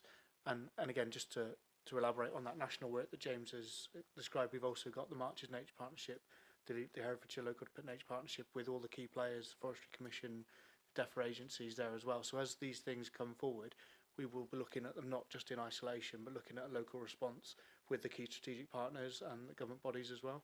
So I think for us, it'd be interesting to see how this over time develops with more climate change. But as Liz also said, we've had that experience of doing one. We're drawing from experiences from others. We're looking at it. We're more aware of it. We're more networked. So it's hard to give a definitive answer until we know what's coming, if that makes sense. That's why it's hard for me to say, oh, we've got that resource, because we don't know what that is yet. But what we've got are those early warnings and protection, well, not protection, I mean, alarms in place. So that as things come in, we then get around the table, we look at it, we associate the risk, we look at the resource doing it, look at the best way of joined up management of that. So I think what James has described, obviously, is a lot of how we're managing that risk. But what I can't tell you is, without knowing what might come in the future, how best to tackle that and what resource that's needed. But we've got processes in place to make sure that as they come forward and as they identified, we're well connected, we're well linked up to take that local response. Does that help? Yeah, before I bring you in, Liz, the point I'm trying to make is the code of practice has to be flexible enough. That's the point I'm getting at. Some codes of practice I've seen in the past are too rigid, and it's difficult then to actually change the resourcing pattern you've got within an organisation if you're following the code of practice. And also it's the signals it gives to those that you're trying to get to change behaviour, or in this case change perhaps the way they do approach planting. Councillor Swinglehurst, before I bring in Liz, could I ask you, at least the executive, to maybe review the code of practice and make sure you're happy that the various strategies and plans that are being developed, that the code of practice will be reviewed and amended accordingly if it has to be? Yeah, I mean, I you know, obviously I've looked at it recently for today, and I think it is fit for purpose. I think it's a good code. I think it does have flex in it, but clearly, as with all things, you know, we mustn't regard it as being, you know, granite. So yeah, I mean, it makes sense to keep it under review make sure that it remains in that state. But currently, I think it's in a good place. Oh, I didn't say it wasn't a very good yeah, code of I'm practice, quite but content to I'm conscious of the discussions we're having today about take that what as advice from you to say, well, keep it, keep it in mind, keep it under review in that regard. Although we will have a recommendation, Andrew, to bring ancient woodlands and orchards into a specific mention in the code of practice, because I just want that to be included in that and some of the parts of it. Liz, do you want to come in now? Yeah, I think just to really summarise that, I think it's actually beneficial that these plans are being brought together. So at the same time, so the tree strategy our own tree and hedgerow management plan, the ash dieback action plan, it has meant that the team has had oversight of all of those to ensure they're aligned. And we have very deliberately not been specific around our policy around regeneration and replanting, to allow us to be able to kind of pick up on what issues may come forward in the future.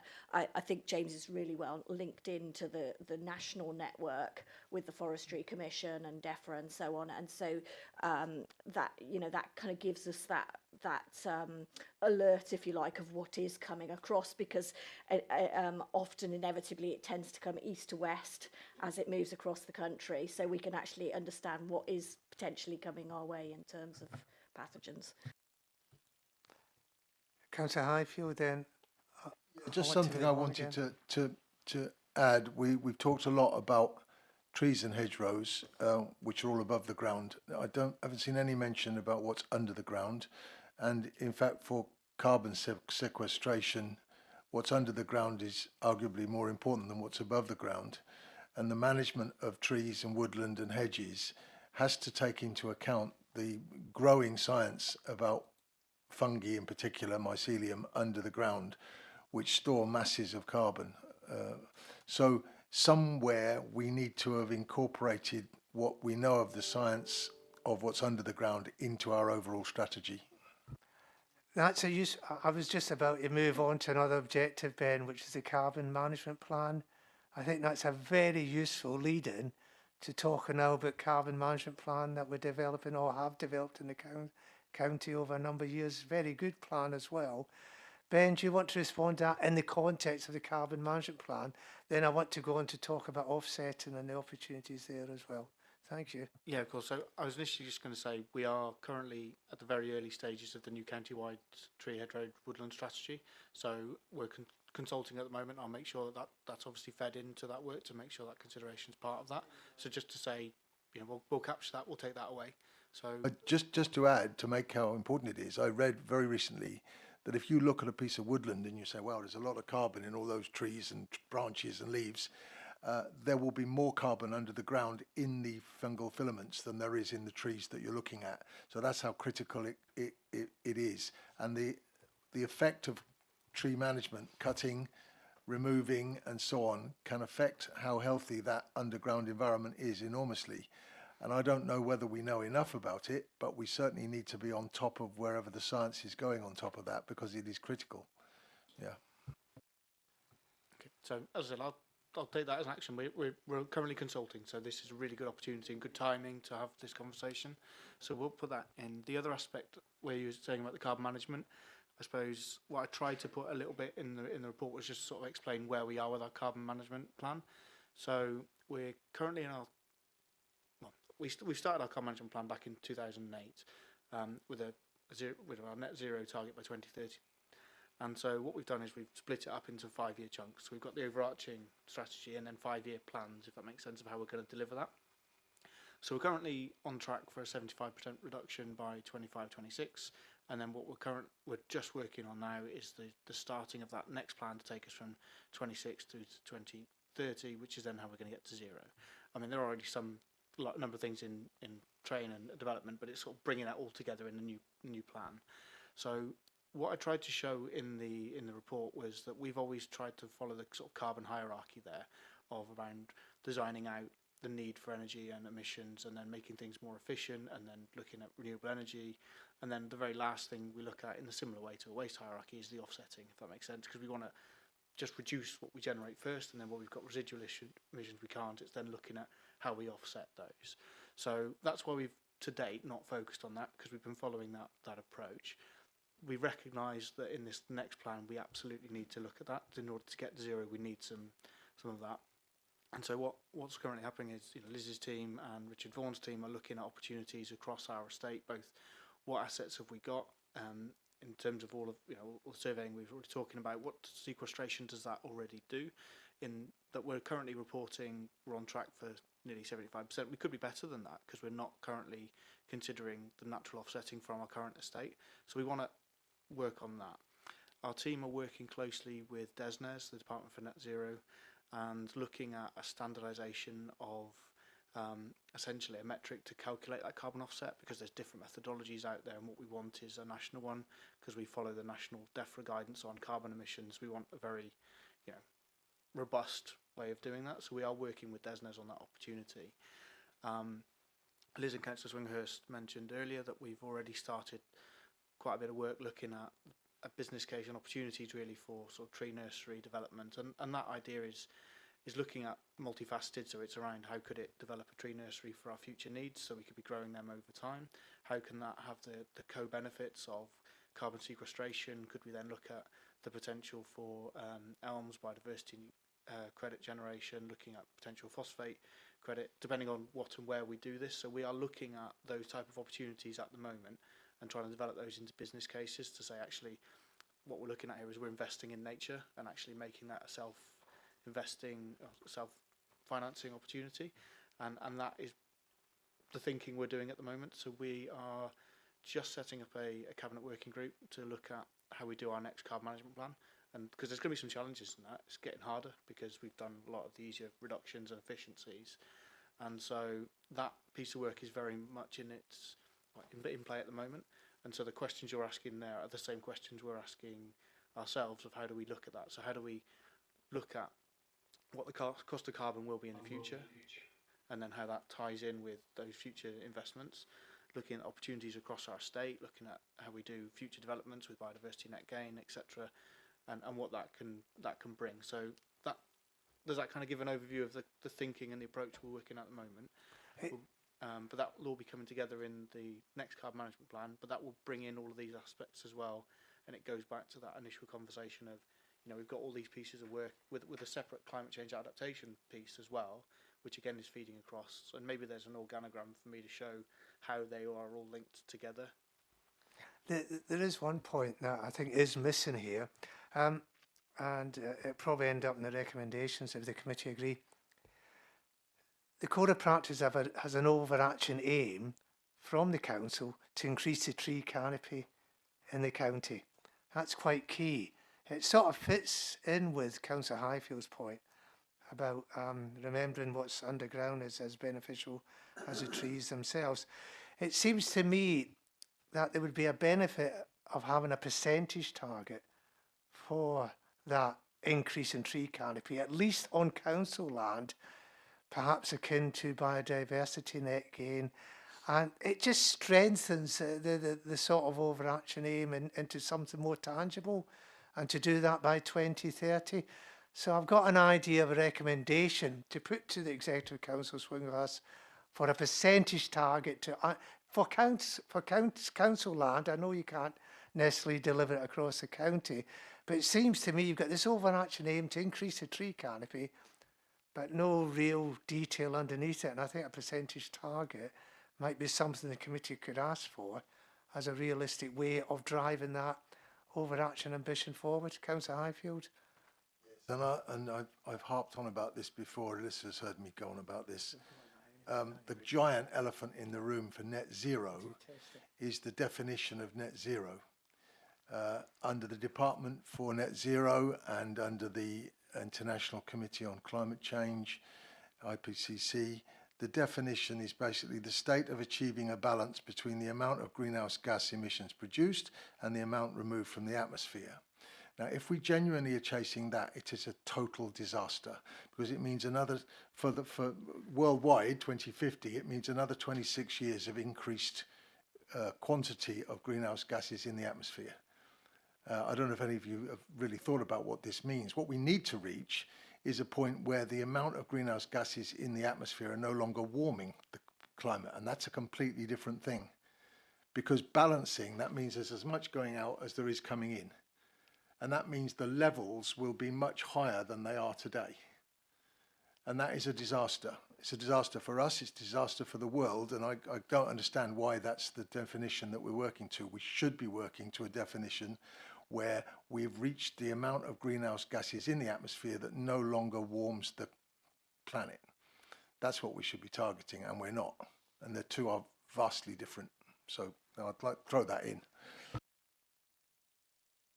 Ben, do you want to? Yeah, if I respond, so I suppose The council has adopted the national definitions of net zero, and so it's about the net of what we would be creating offset by what we would offset ourselves. That's the definition we're working to. The council has made a lot of progress on its carbon reduction. As I say, I think we're about 60-something% reduction to date, on track for the 75 by 25-26. We had a similar conversation at a previous meeting where it's like looking beyond that target then as to where we go after 2030. So as soon as we hit net zero, it's then what do we do next? It's not a rest on our laurels for all the various benefits of reducing carbon emissions, make it a better place to live, or improved air quality, everything else. That might be our carbon management 5 in terms of where we go next. So it's not a case of get to zero and sit down and go, well done. I think it's challenging ourselves how we get to carbon negative beyond that. But I think at the moment, it's a really hard challenge to get to zero. That's where the focus is now to get there. And that's the target we've got is on that.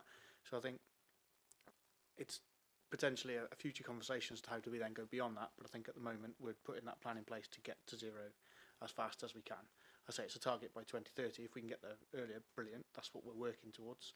And I think it's then a further conversation as how we go beyond that afterwards.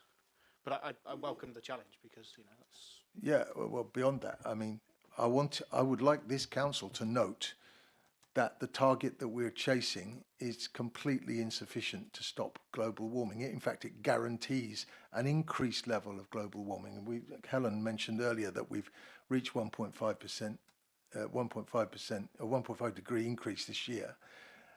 What we're looking at globally is another 26 years of it. In this council, another 6 years of increasing the proportion of greenhouse gases in the atmosphere. And they take CO2 takes hundreds of years to disappear naturally. So I just want it noted that we're chasing a target that is completely inadequate. Perhaps we can dwell on that when we look at the work programme in case there's an area we want to explore in our work programme, because that is quite a key point. But staying within this carbon offsetting point that we're looking at, we have 27,000 housing target now. There's going to be a lot of development in the county. We've already talked in this committee about the problem of making sure conditions are enforced when it comes to tree and hedgerow planting. We've also talked about S106 contributions and what we can do with that. It seems to me there's an opportunity here, Ben, for us to use this offsetting push for us to perhaps be interacting or even being proactive with developers to say, look, we've got all this council land. If they're not quite able to meet the biodiversity net gain or whatever other conditions that might be associated with development, why can't we use that to actually plant more trees and hedgerows on council land as an offset? Yeah, so that is something that we're looking at with property services as we develop the mapping and identify where the key ecological corridors will be across the county. We are hoping to look at where we own council land, and we look at the potential to set up habitat banks whereby we could trade BNG credits. Yeah. Can we just note that in the minutes, Clark? I've always another recommendation. Councillor Highfield, you're looking a bit quizzical there. Are you all right with that? Okay, Andrew. I'd just like to add a point here. I've worked for probably 35, 40 years in the automotive industry. They were one of the first groups to take up carbon offsetting. I can honestly say it was the most ridiculous thing on earth. It meant that I could still drive my Range Rover because someone was doing something somewhere else.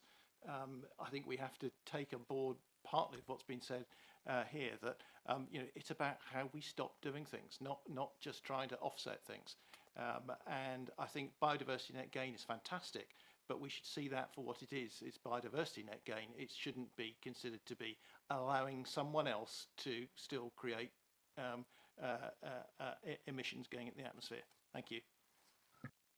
Just before I go on to Councillor Pebbody, it's better than nothing though, Andrew, that's the point. At least we are hopefully going to be able to use somebody else's money to actually plant trees and hedgerows ourselves.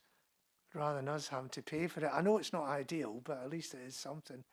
Liz, before I bring it, Yeah, Andrew, just- do you want to come? Sorry, back? just to clarify that the biodiversity net gain is specifically around nature recovery. It's not to deliver kind of carbon sequestration or offsetting for carbon emissions.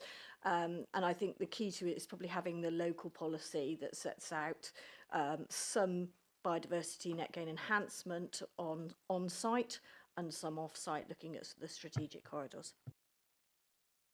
I just wanted to say I'm glad Liz said that, because that's what I was going to say. It is about biodiversity net gain, and we should applaud that. And it is money to plant trees and hedgerows, which is fantastic. So we shouldn't confuse it with carbon offset. Thank you. Ben, before I bring in I Councillor was just Kennedy, going to very wants to quickly make a say, point. just hopefully you caught it when I said it earlier, but the offsetting is the very last thing we're looking at in our approach to carbon emissions, if that makes sense. We're following that hierarchy very stringently in terms of demand management, reducing, making more efficient, buying renewable energy, and then it's offsetting as a last resort. And that's why we haven't done it to date, because we've been focusing on, designing out emissions from the outset. I'm going to bring in Councillor Peverday, then this will be the last point on the carbon offset and carbon management plan, because I want to give ourselves enough time to discuss the DEFRA regulations, and I will be bringing this debate to a close by 12 o'clock, because the committee then will need enough time to actually look at its recommendations, and we still have a work programme to look at for the next 12 months. Okay, Councillor Peverday. Ben made my point exactly, was that he had described the work that was done previously and that we've reached the sort of bottom of the triangle where the offset bit is. So, yeah. Okay. Can we move on to DEFRA's regulations of 2024? Before we do that, James, I did warn you. I mean, we were the lead regulator for the regulations that were set out in 1997. I assume they're different from these ones, which apply to the management of hedgerows on agricultural land. You're going to tell me the 1997 regulations cover a different aspect of the landscape, yes? Yeah, so just to clarify, the 1997 hedgerow regulations were basically came about because of the unmanaged removal of hedgerows in the wider countryside, so basically linked with agricultural practices, intensification, increasing field sizes, and that side of things. So that's where the 1997 regulations come in. It's all about the removal of larger lengths of hedgerows in the wider countryside that are basically linked with agriculture in some form. So whether the fields are being cropped or whether there's a road on one side and agricultural fields on the other, those are the sorts of hedgerows that the hedgerow regulations 1997 are designed to cover. So they don't cover hedgerows around individual private properties, residences, around industrial areas, within towns and cities. So they are a very distinct set of regulations. They're very tightly written, and it is all about the complete destruction and removal of hedgerows. So hedgerow management is still permitted under those regulations, and although it may look drastic, hedge coppicing, where you're cutting the hedgerow down to ground level to encourage good regeneration, is a traditional management technique and is allowed under those regulations. That is not destroying a hedgerow. So the hedgerow regulations, the hedgerow management regulations 2024 came in because previously there was cross-compliance requirements in EU funding and regulations that linked basically payments to farmers against doing good things, which included retaining and managing their hedgerows. And that got wiped out as part of the Brexit deals. So the 2024 regulations basically came in to replace those cross-compliance controls. So they're there to try and ensure that farmers, landowners, manage their hedgerows in a more appropriate way, and potentially there are penalties if they go around cutting them at the wrong time of year and things like that, which would previously been part of those EU cross-compliance regulations, and that's why the hedge regulation 1997 are managed through basically the planning process and Herefordshire Council, whereas the 2024 hedgerow management regulations are a rural payments agency. So that's that legacy from the grant scheme, the cross compliance. So hopefully that's clarified. It's two very separate sets of regulatory requirements. Well, sort of, because I'm not a fan of different regulators covering what seems to me a very large area of overlap here, because as we've known with rivers, we're always chasing other regulators to actually enforce what they should be doing on rivers, and I'm a bit concerned that with these new regulations and the RPA now being in the lead, that we could end up having to do the same with them. So I wondered now, since we're going through a consultation period, James, and I'm quite happy to hear from both Farm Herefordshire and the Countryside Charter in this, what is the council's view on this? I mean, they're consulting us at the moment, and I just wondered whether you thought this is a recipe for more difficulty going forward and having to chase another regulator to do something that we think is desirable as a council.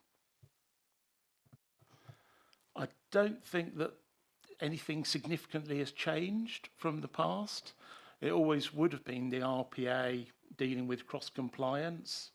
So in effect, all they're doing is replacing EU cross-compliance regulations with the new hedgerow management regulations. So it's a direct, if you like for like, but actually probably bring it more under our control, as in England and Britain, rather than through the EU process, which enables us to obviously then to consider better some of the other UK legislation like Wildlife and Countryside Act.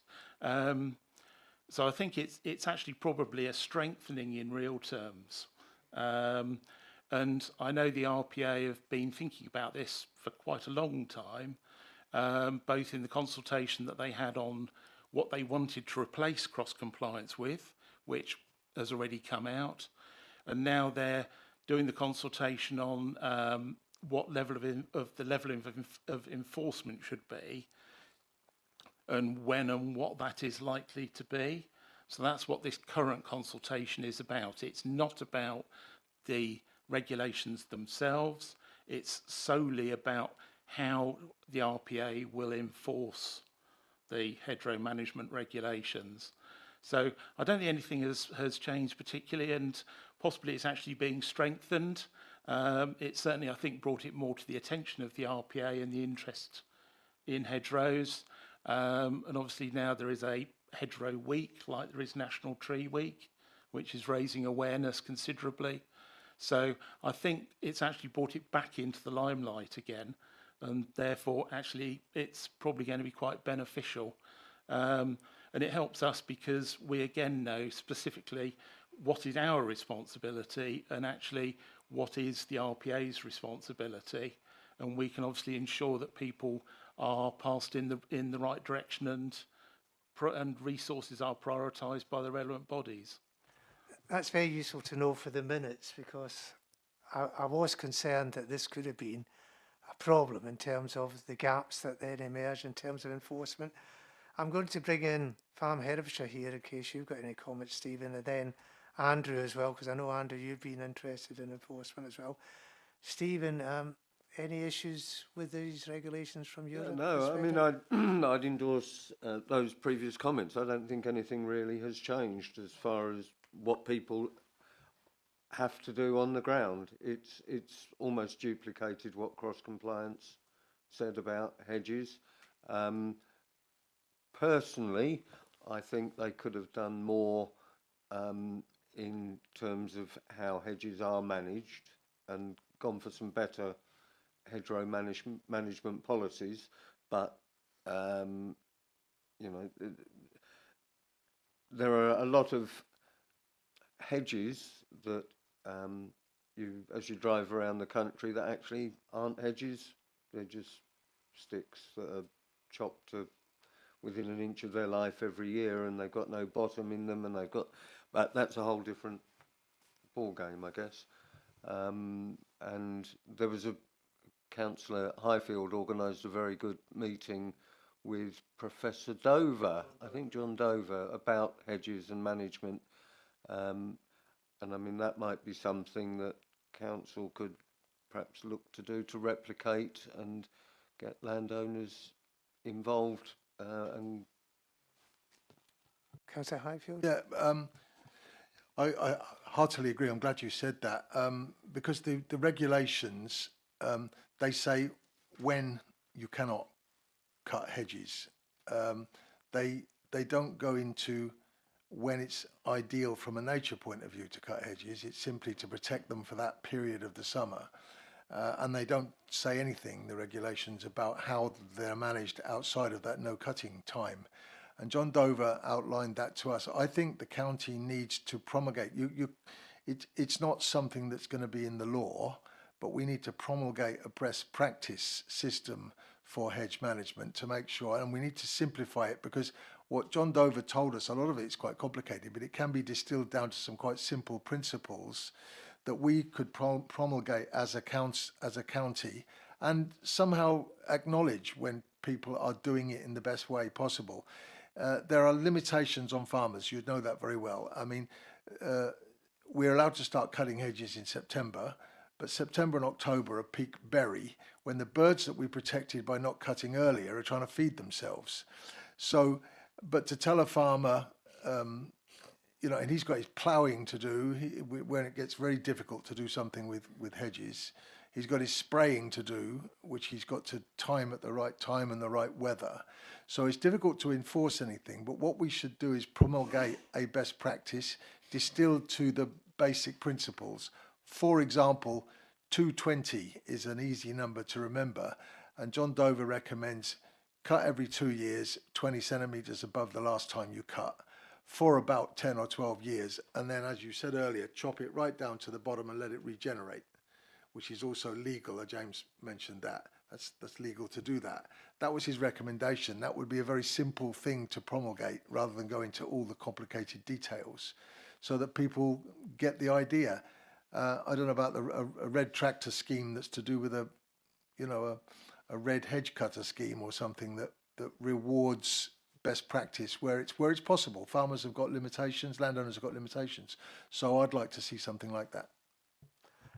Just before I bring Andrew in to finish off our debate, Councillor Swinglehurst, this is back to the code of practice again that I was talking about, and reviewing the code of practice in terms of hedgerow management as well as tree management. It seems to me there is an opportunity here to look at this code of practice to see whether we have covered all the points we need to cover, because it is a code of practice and it's something that we as a council should at least follow when it comes to our hedgerow management, if not with the wider county.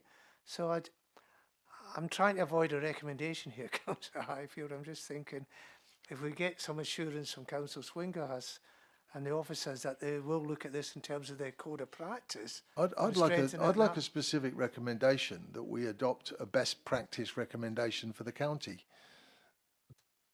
On hedgerow management. So I think, Chair, I think the main, for me, the important thing here is more likely to sit around comms. In other words, that we might have best practice and good and guidance, as Liz Deeby's just been saying, but making sure that that's available to the wider world and known about. So we could, do comms specifically around, Tree Week, Hedgerow Week, make sure that that gets out there, because I think I'm not convinced that the good practice that we have and the guidance that we have is widely known. I'm also quite happy to take away the points made by Councillor Highfield, and we'll look at that guidance together and look at that comms together. Promotion is the key. And so it's a comms piece. Is that sufficient at this stage, Councillor Highfield? Well, if you want to avoid a specific recommendation, but we only talk about this once a year, we haven't looked at what is available there in terms of best practice guidance, in terms of the papers that we've got. I think the key is communication, as Ms. Swinglehurst said. We've got to get the message out there, and so we could distill. I think we need to distill what. John Dover talked for 2 hours about hedgerow management, and it's still available on YouTube. It's quite a complicated topic, but it is possible, if we're promoting it, to distill it to something a little simpler that people will hopefully remember, and that communication then becomes a bit easier. All right, we'll look at that in the break for recommendations. But yes, Yeah, just from a council point of view, I mean, to put the council's face on it,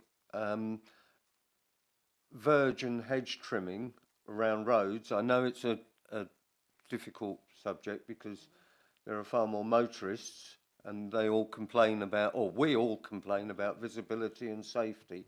But to have a verge and hedge row policy, which there is in places, you know, the Verging on the Wild ladies that run that formidable team doing their best with limited resources. But the council could do, in my opinion, much more to promote and control that. we'll look at that. Andrew, can I leave you with the last word, and then we're going to have to break and look at our recommendations. Not often I get the last word, so this is quite interesting. I'd just like to pick up on the comms, because we've talked about that quite a lot, and I think it is absolutely key. I come from a marketing background.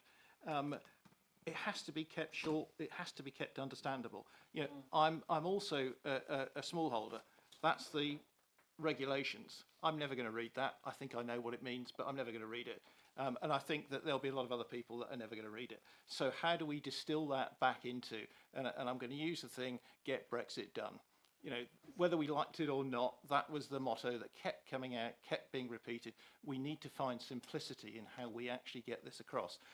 We were consulted, and we've fed into, you know, the hedgerow, the DEFRA hedgerow consultancy. I think that, you know, there's some really good things in here. I think we have some really good farmers in Herefordshire, and we should be aware of that manage hedgerows in a fantastic way, but we've also got some appalling ones. And it's a question of how do we get that across? And I'm going to come back to, because I'm going to finish on the same thing, it's about enforcement. You know, if we haven't got an ability to enforce it, and I don't think the EA have, we are never going to achieve the objectives in this document. But we are where we are. We've got to work with it. So my own view is that this is, you know, possibly even slightly better than what was there before, but not that different. We have to support it, but we have to message it. Certainly with the view that we've got to get a comms thing, even if it's the council's view. You know, how do we get that across? How important hedgerows are for biodiversity, for corridors, for mammals, for birds, for insects. And it's like when the berries are on the tree, you know, why are we cutting them when the berries are there? All of those things really important. So I'm very supportive of this. We need to promote good farmers, but we shouldn't rest on our laurels thinking that the Environment Agency are going to enforce this, because they're not.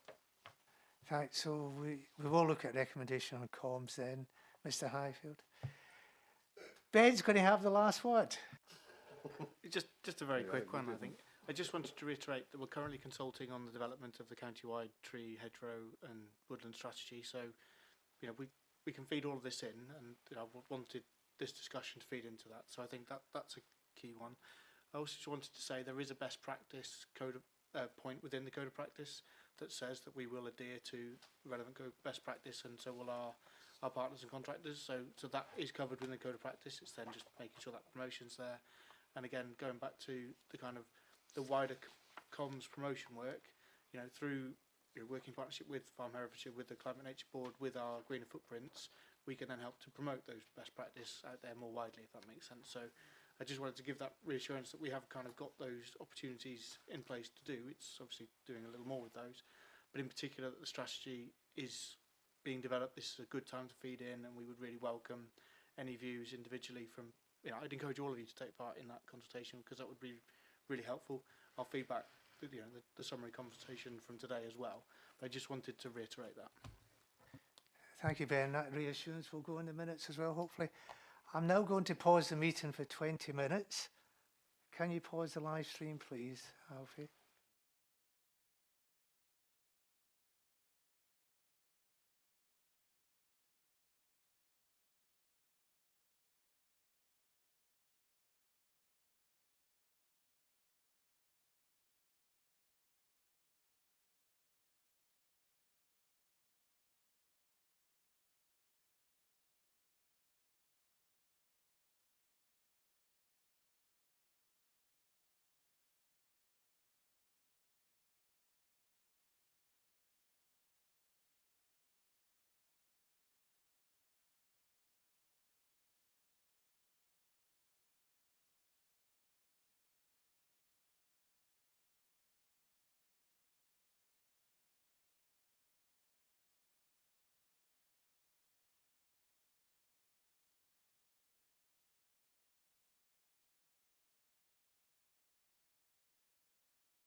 can we have the live stream on again? Right. Right. Welcome back everyone who's looking in on YouTube to this meeting of the Environment and Sustainability Scrutiny Committee. The committee has been debating recommendations during the break, and we're now going to look at them as a committee and agree the ones that we want to put forward to the executive. Clark, do you want to go through each and read them out, or do you want to, Daniel, which one? Yeah, I'll read them out, Chair. Read out, Chair. The recommendations that the committee is proposing to vote on are as follows. The Herefordshire Council to set out a percentage target akin to biodiversity gain for an increase in tree coverage on council land by 2030. Ensure that the strategy on local nature recovery and biodiversity gain be joined up with and become key drivers of the council's policy on tree and hedgerow management. 3. Set out clearly in planning guidance that any new housing development should meet the requirements of our biodiversity net gain and green infrastructure in terms of tree and hedgerow planting in the development. 4. Develop our own tree hedgerow nurseries in collaboration with local seed gathering initiatives to provide a source of future material to support the Herefordshire tree, hedgerow and woodland strategy. 5. Support local communities in the planting of trees on council-owned and land bordering greenfield sites. 6. To provide advice and guidance on planting trees and hedgerow management best practice. 7. Review the planning contributions for biodiversity net gain to include monitoring fees in order to incorporate monitoring and enforcement where appropriate. 7. Was that 8, sorry. Take more enforcement action where it is clearly warranted in all areas of activity. 9. Strengthen the current Tree and Hedgerow Council Code of Practice, specifically numbers 19, 26 and 29, to include ancient woodlands and orchards. 10. Ensure the protection. I'll start again. 10. Ensure the tree and hedgerow management strategy incorporates opportunities in applying tree protection orders and strengthens tree management in conservation areas. And then finally, ensure tree planting carried out by the council uses local trees from local growers. Before I open up to a vote, does anyone have any comments? And I'm including Councillor Swingerhurst and officers and that if they want at this stage. Liz? Just to say, could it include ancient woodlands and traditional orchards?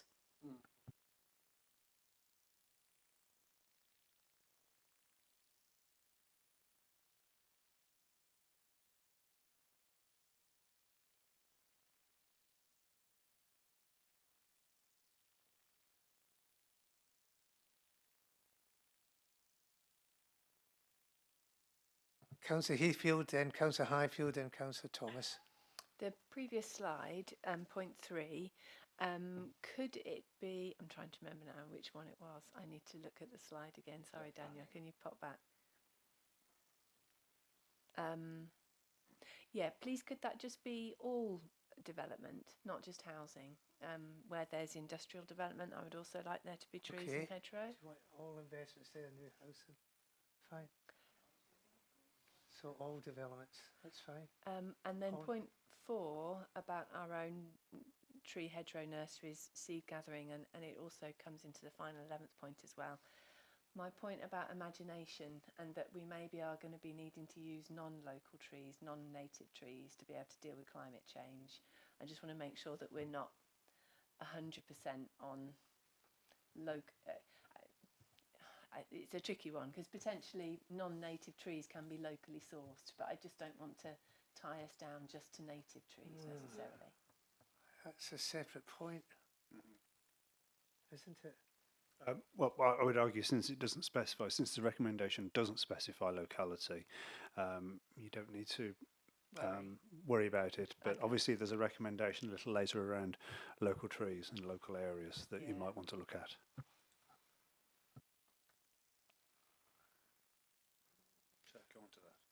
Did you want to suggest an amendment?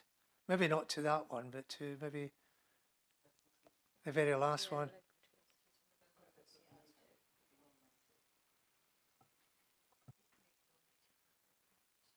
To take your point about resistance. Yeah, it looks like Liz and Alyssa are having a little chat. Is there something that could be useful there for you?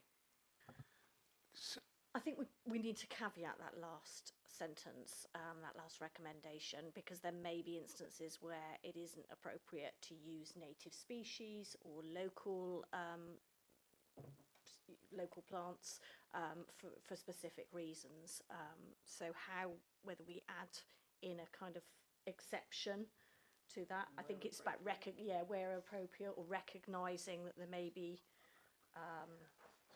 a need for alternative, where practical. It feels too operational to me. I think this is something you should just leave to the officers to do. It's too complex. I would argue, Chair, that we've not had sufficient debate, discussion in this room to make this sort of recommendation, and there appears to be disagreement from the committee members about it. My recommendation would be that you strike it. It's also already included in the policy about, where possible, sourcing it locally and using native trees. Well, okay, take it out then. Take the last one out.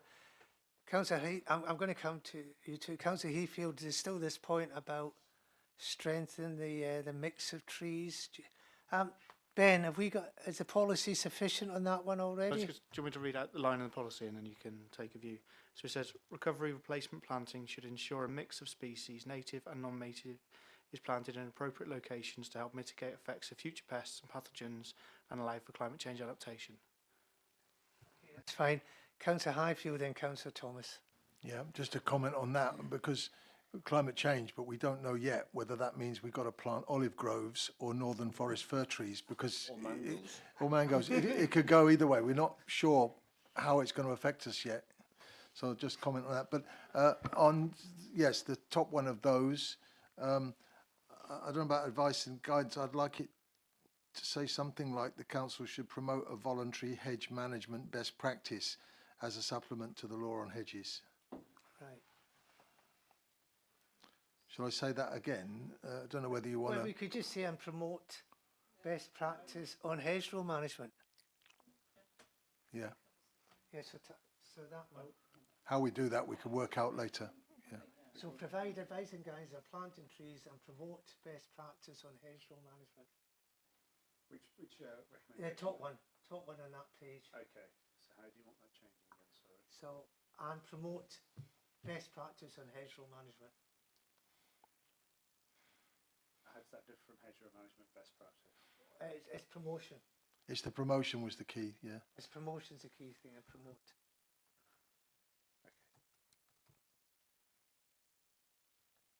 Best practice on hedgerow. Oh, well, that's fine. Promote hedgerow management best practice. Okay. Okay. Councillor Thomas, you've been patient, but I was just saying, go back to 3. Planning, all the planning. yeah, back to the planning one. Yeah. The amount of planting, everything is very strict. I don't really think we need to reinforce that, because the planning was already years ahead of that. All the schemes that we see in planning come from this committee. It's certainly a very, very strict. So I don't know whether we need to have that in at all. Yeah. I'm saying. I think you're right in that it's very clear that there needs to be a 10% biodiversity net gain enhancement on development sites. I think what we can consider there is that that doesn't specifically reference trees and hedgerows. That could come in a variety of form of habitats. So I guess this is kind of saying that actually we need to make it a key consideration of the BNG requirement. Are you happy to let officers deal with that? Yeah, trees is very, very, again, usually very good. Includes a lot of trees, but if you want to put that in, you can put it in. Well, you're a committee member. You can vote on it, Councillor Thomas, of course. If that is going to help, then leave it in. Okay, fine. It reinforces it. Put it that way, Councillor Thomas.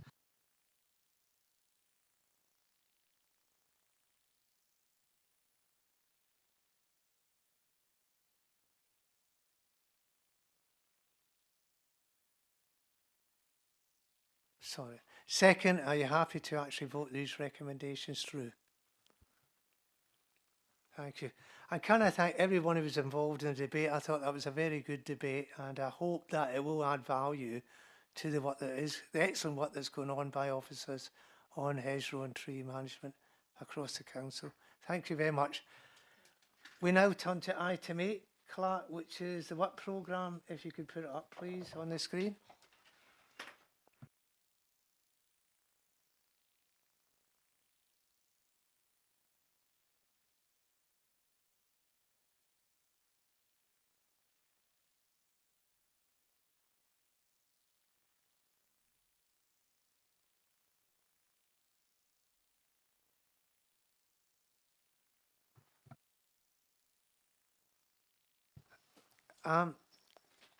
While we're looking at the work programme, Councillor Swingerhurst, we do have a number of outstanding recommendations we're still waiting for as a committee.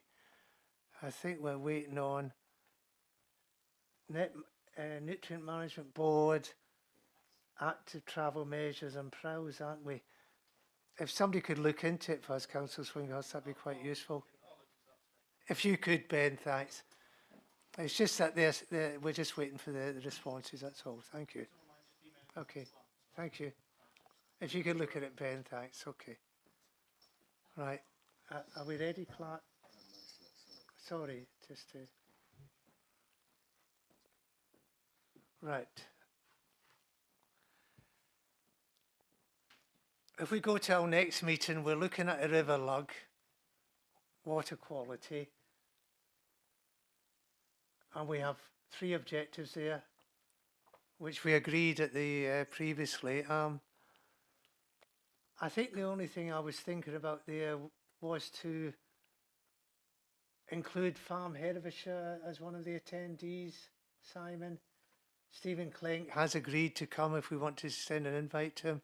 I think we should get the farming view in that one as well, to be honest. Another meeting, the farmer north of Hereford has more details on phosphate and nitrogen in the lug and the fruit way back into the 60s. I would have to find out what his name is, but are you happy for me to contact you? And Yes, if he's going to add value to the debate. very good speaker. Yeah, fine. Well, we could do, yes. It means we'll have a number of invitees to that one. So we've got Farm Herefordshire, and Councillor Thomas is going to come back with possibly another attendee. Okay. Councillor Highfield and Councillor Heathfield. Yeah, is there a reason why we're extending what currently is the Y just to the lug? We've got the Y and all its catchment in the county. Yeah. Is that not a more logical way to look at it? The situation, the same topic and objectives, but for the whole of the catchment area, rather than just the lug. We looked at rivers generally in terms of flood protection a while back, and if you remember, there was an issue around the moratorium for the river lug. Yes. And the reason why we want to focus purely on the river lug is to get a view on that moratorium, the impact on the economy, the impact on water quality, looking at how wetlands is improving that or not, and looking at the impact of agriculture as well. Fine. So the river lug is a Pacific one. We haven't got a moratorium on the Y yet, although there are areas of the Y where that could easily happen. So that's the reason why the committee decided to focus on the lug. Otherwise, if you widen it too much to the Y, you dilute that sort of focus on the moratorium that we want to look at. Okay, can we move to the next one, Clark, please? Oh, sorry, Councillor Highfield. Sorry, I should have called you in. Apologies.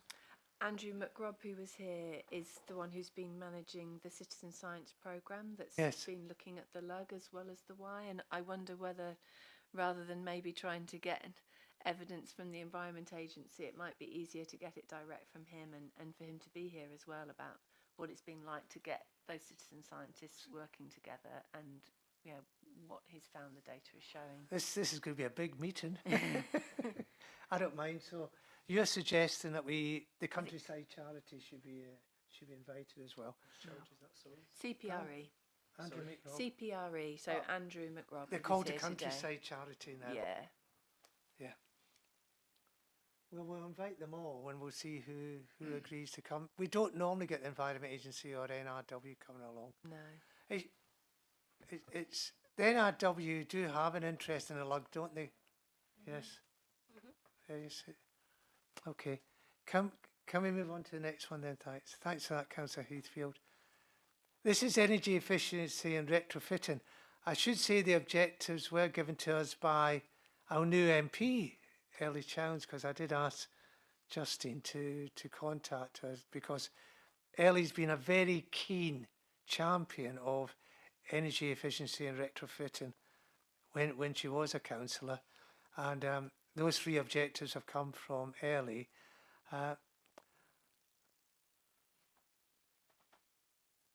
She input into the process. Diana also contributed, and Tony. Okay. But it is a live work programme, so if any of you do have any comments to make on that, doesn't necessarily have to be this meeting. If you think some of the objectives should be changed or not, then by all means let me know. Doesn't have to be done now, Robert. You can email the clerk and it can be done. You're quite happy then, good. The attendees, there are a mix of attendees there. Quite varied. Councillor Heathfield. Just wondering if we should get Evolve Energy or if any of the contractors who are delivering the energy efficiency and renewables services. How would you pick one rather than the other? Is there a contractors association? There's a contractor association. Might be better approaching them rather than just one individual contractor. Does anyone know their name? Of the individual person? No, of the contract of there must be an association of these sorts of contractors providing this, surely. There is, I would have to go to something I've got at home, maybe. But definitely, I was told, oh, we're members of the so-and-so association. So, well, if you could let us know then, thanks, okay. Councillor Thomas. I'll add that to my... If you don't mind, because I think it'd be better not to just have one provider, but maybe have the association involved. But again, a very good suggestion, Councillor Heathfield, thanks. We have the waste contract down there. Is that a legal requirement, Daniel? Say that again, sorry. The waste contract, the 6-month review of the waste contract? No, it's just something you agreed to do previously. Right. We haven't really got any objectives for it. Is it just... Perhaps we could contact Ben and see if he wants to. Yeah, I think I would state my wages on as having a planning meeting for just that purpose already in your diary. Would that be the case? Yeah, so that's already one. Maybe contact Ben if he's got any objectives that he wants us to cover. Well, that's what we'll agree in the meeting that we've set up. Okay, right, cheers. Okay, good. But when we have a planning meeting, we can talk about it then. Absolutely. Yeah, you're quite right. Okay, right, next one, please.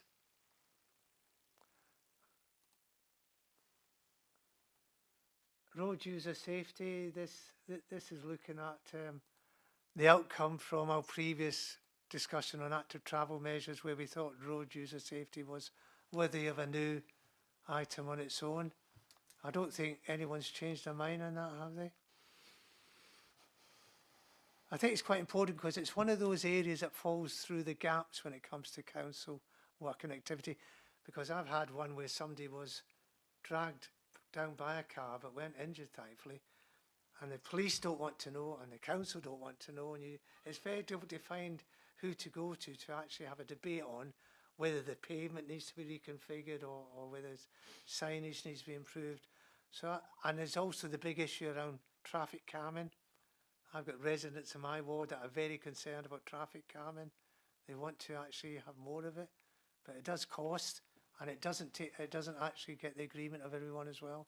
So yeah, it's quite a big issue. What I don't like, and I've banged on about this for a long time, is that the public tend to say, we need a speed reduction. We need to cut the speed limit. Well, sometimes that might be the answer, but the way they look at it at the moment, they will go, we'll send these contractors that we use to the scene of something eventually when it finally comes through the system. And all they were willing to look at is the speed. Does it fit the criteria for a speed reduction or not?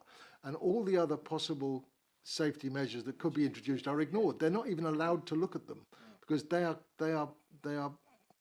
contracted by the council to look at speed reduction. Now, I don't want to see that ever happen ever again. Yes, and that's what I want us to talk about. Yeah, I want us to talk about that, so that where there is a question about safety, they take a holistic view of it and look at all the possible ways it could be increased, which might even be cheaper sometimes, you know, so. To do something simple. That should be part of the key line of inquiry. That's, then when it comes that's to what it. I'd like to see, yeah. So don't lose that. No, I won't, Councillor you can Highfield. guarantee I won't lose. Yeah, okay. Attendees, we've got the West Mercia Police, the Head of Highways and Traffic, Western Bypass Consultant. I mean, I know why we were thinking about that because of new roads, but really I don't want to open up a Pandora's box like the last meeting when we ended up with 7 questions. And I ended up spending more time in trying to work through the questions than we did actually looking at active travel measures in a way, particularly before the meeting. Can we drop that Western Bypass Consultant? Unless, Mr. Chairman, we reintroduce it in a different area of our questioning, because let's not go into the argument of whether we're going to be able to go ahead with this bypass or not. But if we do, I want it to be a resource for example, solar farms. And so that is a different area. It's not road safety. Yeah. It's, can we use it as a free bit of land instead of good agricultural land to generate electricity? Right. So that would fit in maybe with one of our other.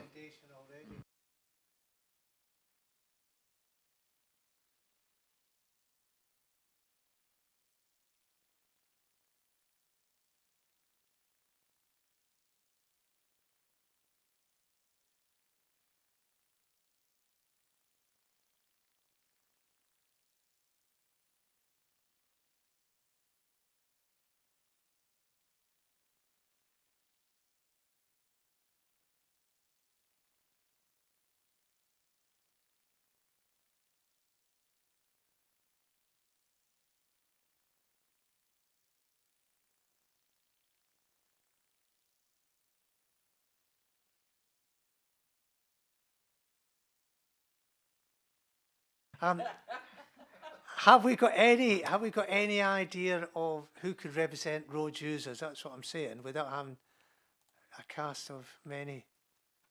Does anyone have any contacts with anyone out there? Well, it's a bit local, but the Ardsley Parish Council are a very active traffic team, subcommittee of their council, and the guy who heads that up seems very sensible. I don't know. I mean, it's a bit local, but he'd come along and talk about. As long as he takes a wider view for the county rather well, than just he's local. probably capable of that, because I don't know of anybody who's definitely got a wide council view, but there's certainly a guy who's been active on behalf of his parish with a particular problem area. So it's just well, if you can let the clerk have Councillor Heathfield, then Councillor Davis. Similarly, I'm not aware of any pedestrian groups, but Bosbury Parish Council, they've been doing a lot of traffic calming, and whilst the chair of the parish council was visiting the site with a contractor, the chair had his shoulder knocked by a car, speeding car's wing mirror, and the contractor had his foot run over by a speeding vehicle. So they may have some strong views. Well, if you give us a name, we can consider it as a committee, okay? Yeah, I'm not aware of pedestrian groups. However, I'm a member of a cycle group that cycles across the county, and I know the head of that particular cycle group would be probably keen to come along and speak to us. Oh, well, if you let the clerk have the name of that as well. Gosh, yeah, it's funny that we don't have a road user group that represents the interests of all these vulnerable road users. Is it now the road? Have they not renamed it? They brought in road user safety group or something like that. I thought that There is some, do you think? One in my parish has been dealing with something. Well, we can Google it and see what we can find, Clark. Okay, we can Google it. We'll Google it, because as a pedestrian, I think we're often left out. And right. Can we move on, please? Can I just say on part of evidence, right. But partly for the benefit of Councillor Price. It's just the evidence that it keeps being suggested that cars are not built to drive at 20 miles an hour, and I would just really like to see that tested, because it's often cited as a reason against 20 miles an hour, is that cars are not designed to drive at 20 Should we have a 5-minute argument or a 10-minute argument about that? I'd like to see some evidence. What I can give you evidence of is that the 20 mile an hour is an inefficient speed for fuel consumption. So air pollution as a result of burning fossil fuels, it makes it worse if everybody's doing 20 instead of, in my car, because I've done lengthy tests on my car, 46 miles an hour, I'm getting the best mile per gallon. Well, we can add to that evidence on the effectiveness of 20 mile per hour speed limit zones, including impact on air pollution. Because air quality is an issue there, of course, isn't it? I'm not saying that that's necessarily a game changer, but it is something we need to consider. Because there's no point improving road user safety if we end up harming the children. Because we get down the rabbit hole here. 20 mile an hour limits outside schools, maybe in through villages. It's a safety.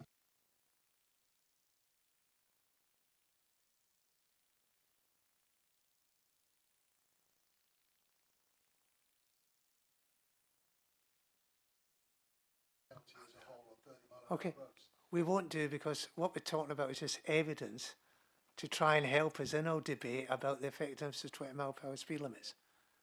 Councillor Heathfield? TRL, I suppose, is the kind of industry experts on all of these matters, really. But I guess they'd probably want paying to turn up, but we could check with them. Well, as a Scot, I'm not happy. TRL. If I might, they might not necessarily. TRL, the Transport Research Laboratory. They might not, of course, come to the meeting, but they might. I imagine their website's a rich source of background information, so yeah. we will investigate and circulate. Okay, thank you. Thank you for that, Councillor Heathfield. That's very good. Can we move on, please, to July? And my pet subject is, this should be buses, I hope, yes. Because Ross is struggling, I tell you. Although we have supported 232, I've been supporting the Daffodil line. Sometimes it doesn't turn up. Every hour we're lucky. Ross doesn't have a railway station. I know a lot of the rural areas don't have railway stations either, but we're a major market town, and sometimes it's easier to go to Monmouth than it is to actually go across the county. That's all I'm saying. We supported the 232. Parishes supported the 232. Hopefully next year, because it's been such a success story, through the Value for Money scheme, they call it, the two county councils, Gloucestershire and Hertfordshire, are going to take on the whole funding of the 232. But we had to spend over 43,000. Ross, we were the biggest contributors because we had a bigger population than Newton or Ledbury. So buses are a real pet subject for me. So I could go on at length at the meeting, so you're going to have to stop me doing that. But yes, it's all very well having a rail network infrastructure, but if you're not connected into it, and that includes the rural areas as well, then it's not serving the rest of us. So that is a big area for us. That's going to be our July meeting. Again, sorry, Councillor Heathfield, yeah, come in if you want. I was just going to say 2 attendees or potential sources of evidence would be rail and bus for Herefordshire, and then also for evidence on on-demand bus services. I think hearing from a successful example would be good, and so I'd particularly recommend the Flexi bus service in Wales. It serves a very rural area, very similar to us, and so I think, again, you know, analysis reports that they've gathered together, or whether they would actually send someone. Okay, can you feed that into the clerk, please? That would be very useful. Because already contacted. Pardon? Well, not the latter one, but the previous one. We'd already made contact with a couple of people about. Have you? Yeah. And Well, if you let somebody- Councillor Heathfield know that. somebody had suggested Yeah. as well. It was buses for you. Was it? It was something. Buses for us. Buses for us. Sorry, that's Yeah. it. So we've They're got a them, community interest group that's set up The daffodil. Yeah, that's the one that's set up 232. Yeah. But by all means, put a suggestion in, Councillor Heath, then we can see where the overlap is, and we as a committee. can decide. I think these are two slightly different groups of organisations we're talking about here. So I think the example that Helen's made is around basically new ways that councils are operating bus services. So there's the Flexibus over in Powys, is it? There's one in Gloucestershire, there's one in Shropshire as well. They've removed all of their bus subsidies and replaced them with demand responsive transport as well. So there's all sorts of really interesting examples around there, and perhaps it might be incumbent on the committee to go and find some examples of that and bring those back as part of the work on this. But Do you think a small working group on it? well, I think if we've got an initial planning meeting on that, and I'm not sure when the Well, planning let's meeting discuss is, it at that then one we and can see where we go. we can begin that work. We may need to do a bit more work on it. That's quite right. Finally, I could get the guy who owns Sargent's to talk to us as well, if you could, well, because that puts the of a purely commercial operator, puts his position into it. find we'll suggest that through the clerk, and we'll see if we can arrange it. The final one is land management and use, which is something we haven't developed yet, but it is quite a key one. I know that the late Councillor Ginman was anxious. We looked at farming, but I think farming's too wide. I think what we're more interested in here is land management and use in terms of its impact on the rivers and on landscape generally. We could bring in Yscape recovery team on this, because I know they've given me a few presentations. We need to develop objectives, so can I leave a challenge with you to finish this meeting off? Can all of you think about objectives, and if you have any up for this one, please feed it into the clerk. But I think Yscape is quite a useful one to consider attending. This one, the Yscape project, so that could be an attendee. We haven't got evidence yet, but we need to look at that. And obviously we'll develop that as we go along when we're developing the work programme. Okay, so yes, objectives please. If you've got any evidence that you require, and if you've got any attendees you want to suggest, please do so, thank you. Because we haven't really had a chance to discuss that one. And with that in mind, I will move on to item 9. And remind me the date of the next meeting is January the 20th, January 20th. And with that in mind, I will ask for the live stream to be closed, and I close this meeting, and thank you very much for your attendance.